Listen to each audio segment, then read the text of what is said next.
ಜಯತಿ ಹರಿರಚಿಂತ್ಯಾಗ ಸರ್ವದೇವೈಕವಂದ್ಯಾಗ ಪರಮ ಗುರುರಭೀಷ್ಟಾವಾಪ್ತಿದ ಸಜ್ಜನಾನಾಂ ನಿಖಿಲ ಗುಣಗಣಾರ್ಣೋ ನಿತ್ಯ ನಿರ್ಮುಕ್ತ ದೋಷಃ ಸರಸಿಜನಯನೋऽಸೌ ಶ್ರೀಪತಿರ್ಮಾನದೋ ನಃ ಅಶೇಷ ವಾಗ್ಜಾಡ್ಯಮಲಾಪಹಂತ್ರಿ ನವಂ ನವಂ ಸ್ಪಷ್ಟ ಸುವಾಕ್ಪ್ರದಾಯಿನಿ ಮಮೇಘ ಜಿಹ್ವಾಗ್ರ ಸುರಂಗನರ್ತಕಿ ಭವ ಪ್ರಸನ್ನಾ ವದನೆ ಚ ಮೇ ಶ್ರೀಃ ವ್ಯಾಪ್ತಿರ್ಯಸ್ಯ ನಿಜೇ ನಿಜೇನ ಮಘಸಾ ಪಕ್ಷೇ ಸಪಕ್ಷೇ ಸ್ಥಿತಿಃ ವ್ಯಾವೃತ್ತಿಶ್ಚ ವಿಪಕ್ಷತೋಥ ವಿಷಯೇ ಸಕ್ತಿರ್ನ ವೈ ಬಾಧಿತೆ ನೈವಾಸ್ತಿ ಪ್ರತಿಪಕ್ಷಯುಕ್ತಿರತುಲಂ ಶುದ್ಧಂ ಪ್ರಮಾಣಂ ಸಮೇ ಭೂಯಾತ್ ತತ್ವವಿನಿರ್ಣಯಾಯ ಭಗವಾನ್ ಆನಂದತೀರ್ಥೋ ಮುನಿಃ ವಾಣಿತೆ ಕರವಣ್ಯಂಬ ಚರಣೋ ಹೃದಯ ಸರ್ವದಾ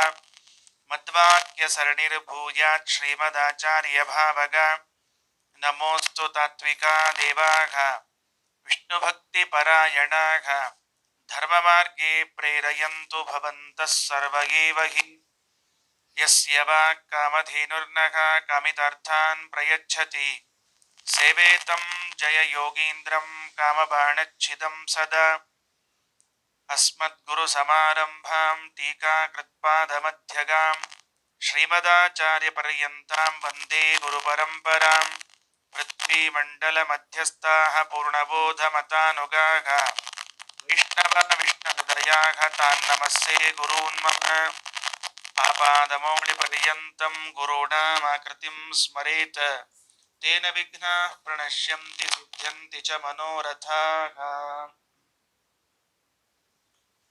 ಹರಿಕಥಾಮೃತ ಸರಗುರುಗಳ ಕರುಣದಿಂದ ಪನಿತು ಬೇಡುವೆ ಪರಮ ಭಗವದ್ ಭಕ್ತರಿದನಾದರಲಿ ಕೇಳುವುದು ಶ್ರೀರಮಣಿಕರ ಕಮಲ ಪೂಜಿತ ಚಾರುಚರಣ ಸರೋಜ ಬ್ರಹ್ಮ ಸಮೀರವಾಣಿ ಫಣೀಂದ್ರವೀಂದ್ರ ಭವೇಂದ್ರ ಮುಖ ವಿನುತ ನೀರಜ ಭವಾಂಡೋದಯ ಸ್ಥಿತಿ ಕಾರಣನೆ ಕೈವಲ್ಯದಾಯಕ ನರಸಿಂಹನೆ ನಮಿಪೆ ಕರುಣಿಪುರಮಗೆ ಮಂಗಳವ ಜಲಜ್ಯೇಷ್ಠ ನಿಭಾಕಾರಂ ಜಗದೀಶ ಪದಾಶ್ರಿತಂ ಜಗತೀತಲ ವಿಖ್ಯಾತಂ ಜಗನ್ನಾಥ ಗುರುಂ ಭಜೆ. ವಿಭೂತಿ ಸಂಧಿಯಲ್ಲಿನ ಒಂದು 9 ಪದ್ಯಗಳು ಮುಕ್ತಾಯವಾಗಿದೆ. 10ನೇ ಪದ್ಯದ ವಿಚಾರ ಇವತ್ತು ಪ್ರಾರಂಭವಾಗಬೇಕು. 10, 11ನೇ ಪದ್ಯದಲ್ಲಿ ದಾಸರು ಸಂಕ್ಷೇಪದಲ್ಲಿ 3 ಅದ್ವೈತಗಳ ಚಿಂತನೆಯನ್ನು ಹೇಳ್ತಾರೆ. ಪ್ರಾಯ ನಾವೆಲ್ಲರೂ ದ್ವೈತ ಸಿದ್ಧಾಂತವನ್ನ ಓದುವ, ಕೇಳುವ, ಮನನ ಮಾಡಿಕೊಳ್ಳುವರಾದರೆ ನಮ್ಮ ಸಿದ್ಧಾಂತದಲ್ಲಿ 3 ಅದ್ವೈತಗಳಿದೆ ಅಂತ. ಪ್ರಾಯ ಉಳಿದವರು ಒಂದು ಅದ್ವೈತವನ್ನ ಹೇಳಬಹುದು. ಜೀವ ಬ್ರಹ್ಮರ ಅದ್ವೈತವನ್ನ ಹೇಳಿದರೆ ನಮ್ಮ ಸಿದ್ಧಾಂತದಲ್ಲಿ 3 ಅದ್ವೈತಗಳನ್ನು ಹೇಳುತ್ತಾರೆ. ಅದು ಏನು 3 ಅದ್ವೈತ, ಯಾತಕ್ಕಾಗಿ ಹೇಳಬೇಕು, 2 ಮಾತುಗಳಲ್ಲಿ ಈಗ ಹೇಳಿದ್ದು ಇಲ್ಲಿ ಮಾತ್ರ ಉಂಟಾ, ಬೇರೆ ಕಡೆಗೆಲ್ಲಾದರೂ ಇದೆಯಾ, ಸ್ವಲ್ಪ ಇದನ್ನು ವಿಚಾರ ಮಾಡಿದಾಗ ಮೊದಲು 16ನೇ ಸಂಧಿಗೆ ಹೋಗಬೇಕಾಗ್ತದೆ. ವಾಸ್ತವದಲ್ಲಿ ದಾಸರು ನಮ್ಮನ್ನು ಪರೀಕ್ಷೆ ಮಾಡಲಿಕ್ಕೆ ಬೇರೆ ಬೇರೆ 3 ಸಂಧಿಗಳಲ್ಲಿ 3 ಅದ್ವೈತದ ವಿಚಾರವನ್ನ ಹೇಳ್ತಾರೆ. ಇದರಲ್ಲಿ ಅದ್ವೈತ ಅಂದ್ರೆ ಏನು? 2 ಅಲ್ಲ, ಒಂದೇ.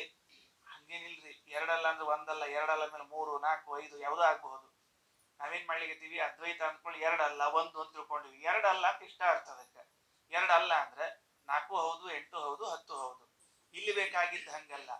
ಇಲ್ಲಿ ಅದ್ವೈತ ಅನ್ನೋ ಶಬ್ದಕ್ಕೆ 3ರಲ್ಲಿ ಐಕ್ಯ ಚಿಂತನೆ ಮಾಡಬೇಕಂತೆ. 3 ಸ್ಥಳಗಳಲ್ಲಿ ಭಗವಂತನ ಐಕ್ಯ ಚಿಂತನೆಯನ್ನು ಮಾಡುವುದಕ್ಕೆ ಅದ್ವೈತವೆಂದು ಹೆಸರು.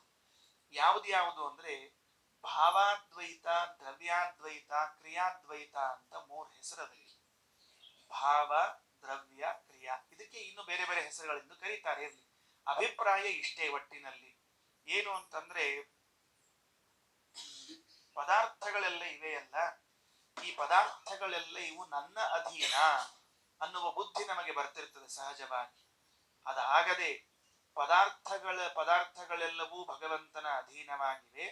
ಅದರಲ್ಲಿದ್ದ ಭಗವದ್ ರೂಪಕ್ಕೂ ಬಿಂಬ ರೂಪಕ್ಕೂ ಐಕ್ಯವನ್ನ ಚಿಂತನೆಯನ್ನು ಅಥವಾ ಮೂಲ ರೂಪದ ಹರಿಗೆ ಅಭೇದವನ್ನು, ನಮ್ಮ ಇಂದ್ರಿಯಗಳೇನಿವೆಯಲ್ಲ ಇವೆಲ್ಲದಕ್ಕೂ ನಿಯಾಮಕನಾದವನು ಅವನು, ಅದು ನನ್ನ ಅಧೀನ ಎಂಬ ಬುದ್ಧಿ ಬಂದಿರ್ತದೆ. ಅದನ್ನ ಬಿಟ್ಟು ಅಲ್ಲಿಯೂ ಭಗವದ್ ರೂಪದ ಐಕ್ಯ ಚಿಂತನೆಯನ್ನು ಮಾಡುವ ಕರ್ಮಗಳು, ಇದೂ ಕೂಡ ಭಗವಂತನಿಗೆ ಸಂಬಂಧಪಟ್ಟದ್ದು ಅಂತ ಮೂರು ಸ್ಥಳಗಳಲ್ಲಿ ಐಕ್ಯ ಚಿಂತನೆಯನ್ನು ಮಾಡುವುದನ್ನೇ ಭಾವಾದ್ವೈತ, ಮತ್ತೆ ಕ್ರಿಯಾದ್ವೈತ, ದ್ರವ್ಯಾದ್ವೈತ ಅಂತ ಮೂರು ಅದ್ವೈತಗಳನ್ನು ಕರೀತಾ ಇದ್ದಾರೆ.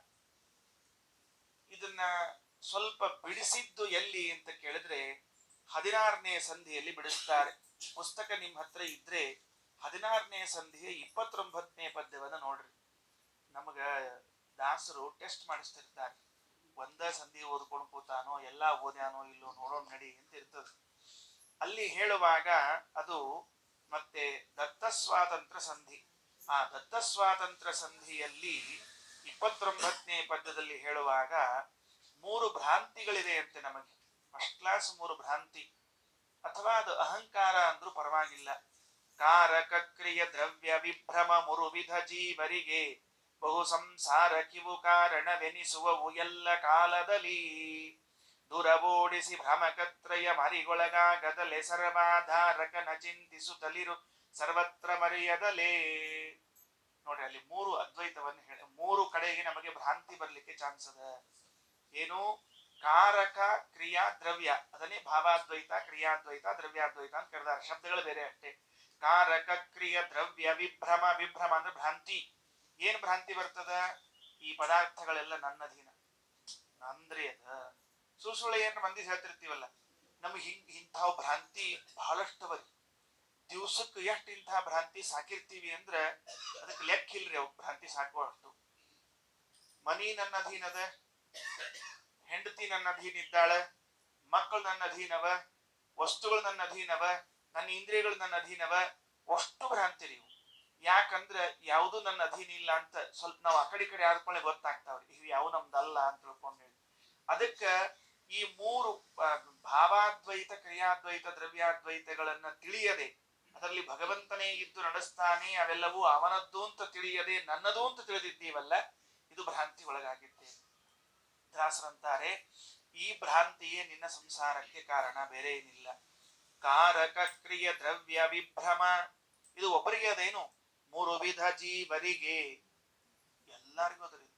ಸಾತ್ವಿಕರಿಗದ, ರಾಜಸರಿಗದ, ತಾಮಸರಿಗದ. ಬಹು ಸಂಸಾರ ಕಿವು ಕಾರಣವೆನಿಸುವವು, ಮತ್ತೆ ಮತ್ತೆ ಸಂಸಾರ ಬರ್ಲಿಕ್ಕೆ ಕಾರಣ ಇದೆ. ನಂದಧೀನ ಅಹಂಕಾರ, ನಾನ್ರಿ, ನಂದಿಲ್ಲ ಅಂದ್ರೆ ಇನ್ನೇನಾಗ್ಬೇಕಾಗಿದೆ ಹೇಳಿ ನೋಡಂತೆ. ಎಲ್ಲೆಲ್ಲಿ ಬರ್ತದ? ಕಾರಕ ಕ್ರಿಯಾ ದ್ರವ್ಯ, ಭಾವಾದ್ವೈತ, ಕ್ರಿಯಾದ್ವೈತ, ದ್ರವ್ಯಾದ್ವೈತ, ಈ ಮೂರರಲ್ಲಿ ನಮಗೆ ಬರ್ತದೆ. ಅದನ್ನ ಬಿಟ್ರೆ ಪಾರಾಗ್ತೀಯ, ಇಲ್ಲದೆ ಇದ್ರೆ ಪದೇ ಪದೇ ಸಂಸಾರಕ್ಕೆ ಒಳಗಾಗ್ತಿರ್ತೀಯ. ನೋಡ್ರಿ, ಅದಕ್ಕಂತಾರ ದೂರವೋಡಿಸಿ ಭ್ರಮಕತ್ರಯ ಮಾರಿಗೊಳಗಾಗದಲೆ. ಮಾರಿ ಅಂತ ಕರೀತಾರ.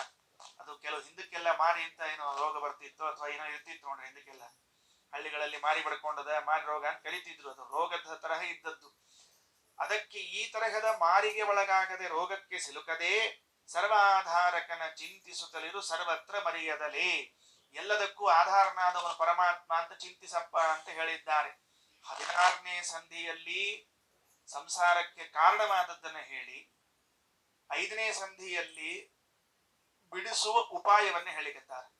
ಅಂದ್ರೆ ಮೊದಲು ಟ್ರೀಟ್ಮೆಂಟ್ ಕೊಟ್ಟು ಆಮೇಲೆ ರೋಗದ ಬಗ್ಗೆ ಹೇಳಿಕತ್ತಾರ ಲೆಕ್ಕ. ಅದು ಅದಕ್ಕೆ ಇಲ್ಲಿದೊಂದು ಪದ್ಯವನ್ನ ಅಲ್ಲಿ ಸ್ವಲ್ಪ ನಾ ಅದನ್ನ ಹೆಂಗ ಅಭ್ಯಾಸ ಮಾಡ್ತಿದ್ವಿ ಗೊತ್ತೇನ್ರಿ? ಇದನ್ನ ಮಾಡೋ ಕಾಲಕ್ಕೆ ನಾ ಹೆಂಗ ಅಭ್ಯಾಸ ಮಾಡೀನಿ ಅಂದ್ರೆ, ಆ ಪದ್ಯಕ್ಕೆ ಈ ಪದ್ಯದ ನಂಬರ್ ಹಾಕೊಂಡಿರ್ತೀನಿ ರೆಫರೆನ್ಸ್ಗೆ ಅಂತ ತಿಳ್ಕೊಂಡು ಹೇಳಿ, ಇದಕ್ಕ ಆ ಪದ್ಯದ ನಂಬರ್ ಹಾಕೊಂಡಿರ್ತೀನಿ ರೆಫರೆನ್ಸ್ಗೆ ಅಂತ ತಿಳ್ಕೊಂಡು ಹೇಳಿ. ಅಂದ್ರೆ ಇವೆರಡೂ ಪದ್ಯಗಳು ನನಗೆ ಏಕ ಕಾಲಕ್ಕೆ ಸಿಗ್ತಾವ ಓದೋ ಕಾಲಕ್ಕೆ.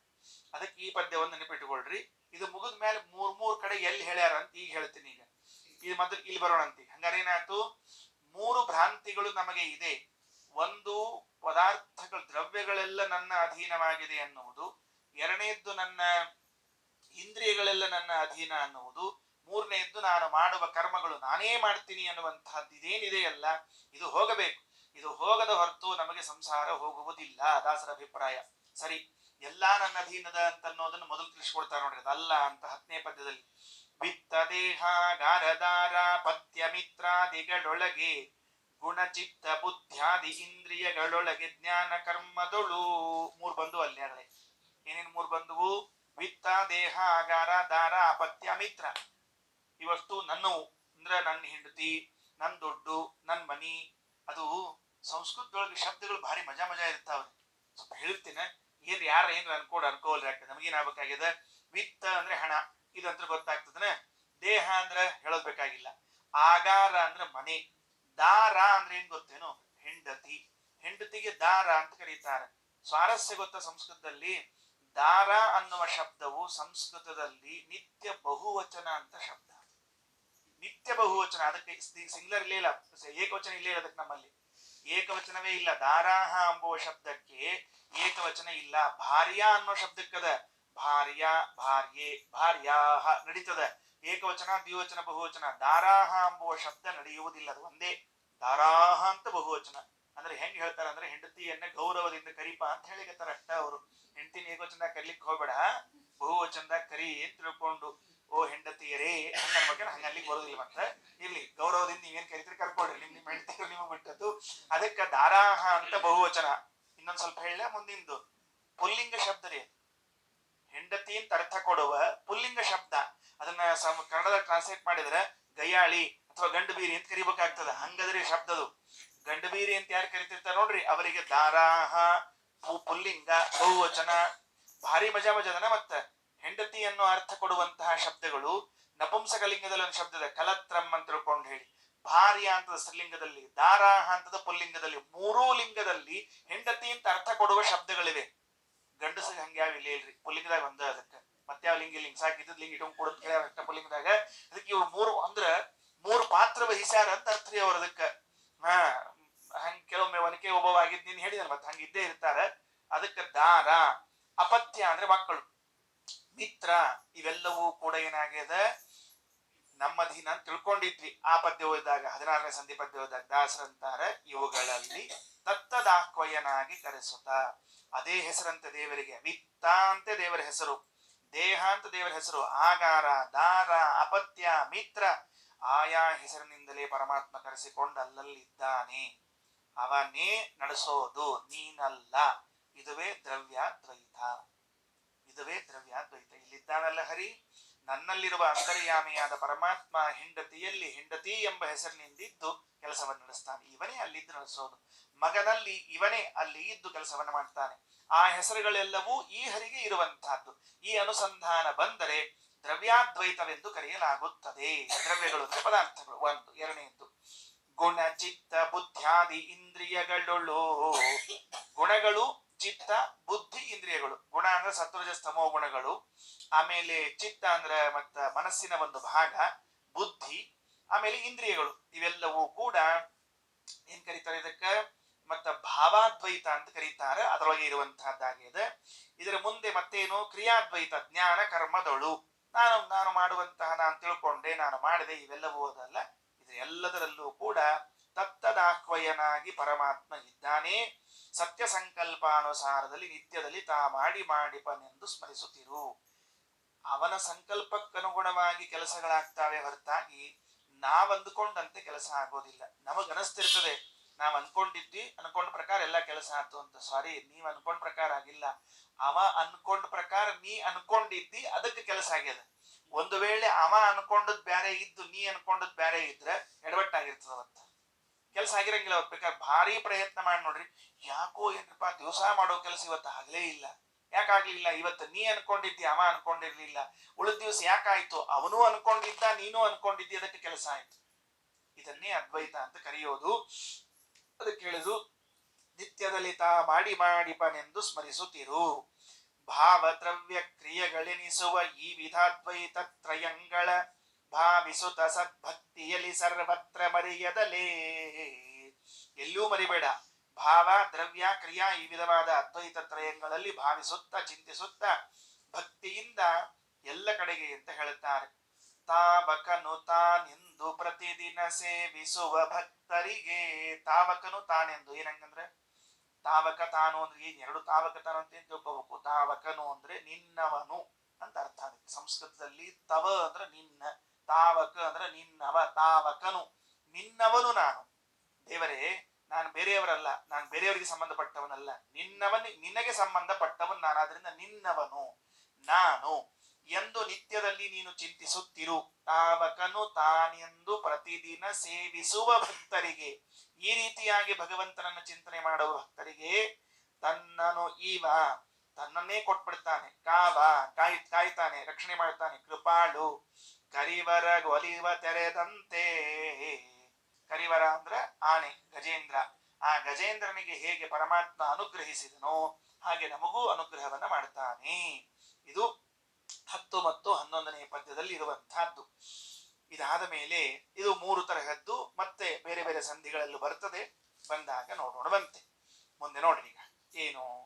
ಬಾಂದಳವೆ ಮೊದಲಾದ ಅದರೊಳೊಂದೊಂದರಲಿ ಪೂಜಾ ಸುಸಾಧನವೆಂದೆನಿಸುವ ಪದಾರ್ಥಗಳು ಬಗೆ ಬಗೆಯ ನೂತನದಿ ಸಂದಣಿಸಿಕೊಂಡಿಗವು ಧ್ಯಾನಕ್ಕೆ ತಂದಿನಿತು ಚಿಂತಿಸಿ ಸದಾ ಗೋವಿಂದನರ್ಚಿಸಿ ನೋಡು ನಲಿದಾಡು ಕೊಂಡಾಡು. ಪೂಜಾ ಮಾಡೋದು ಬಹಳ ಸುಲಭರಿ. ಈಗ ಜಗನ್ನಾಥ ದಾಸರ ಪ್ರಕಾರ ಪೂಜೆ ಬಹಳ ಸುಲಭದ್ರಿ. ಈಗ ಎಲ್ಲಾರು ಮಾಡ್ಲಿ ಬರ್ತ, ಮತ್ತ ಹೆಂಗ್ ಬೇಕ್ ಹಂಗ್ ಮಾಡ್ಲಿ ಬರ್ತ. ಮತ್ತ ಮಡಿ ಮೈಲಿಗೆ ಹಿಂಗೇನಿಲ್ರಿ. ಮತ್ತ ಕೆಲವರು ಮಡಿಲಿ ಸ್ನಾನ ಮಾಡಿದ್ಮೇಲೆ ಪೂಜೆ ಮಾಡೋದಂತಿರ್ತಲ್ಲ. ಜಗನ್ನಾಥ ದಾಸರು 3 ತರಹದ ಪೂಜೆಗಳನ್ನ ಹೇಳ್ತಾರೆ.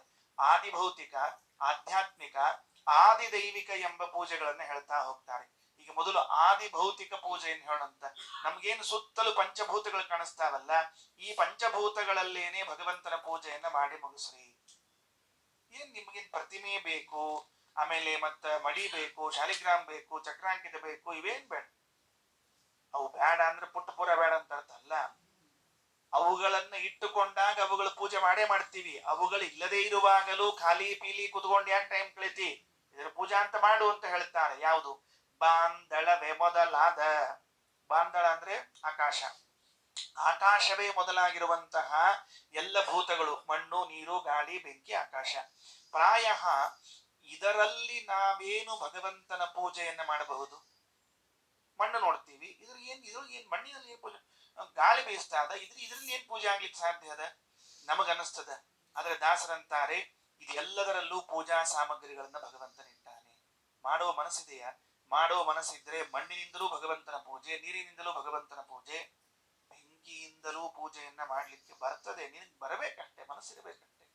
ಬಾಂದಳವೆ ಮೊದಲಾದ ಅದರೊಳೊಂದೊಂದರಲಿ ಪೂಜಾ ಸುಸಾಧನವೆಂದೆನಿಸುವ ಪದಾರ್ಥಗಳ ಬಗೆ ಬಗೆಯ ನೂತನದಿ.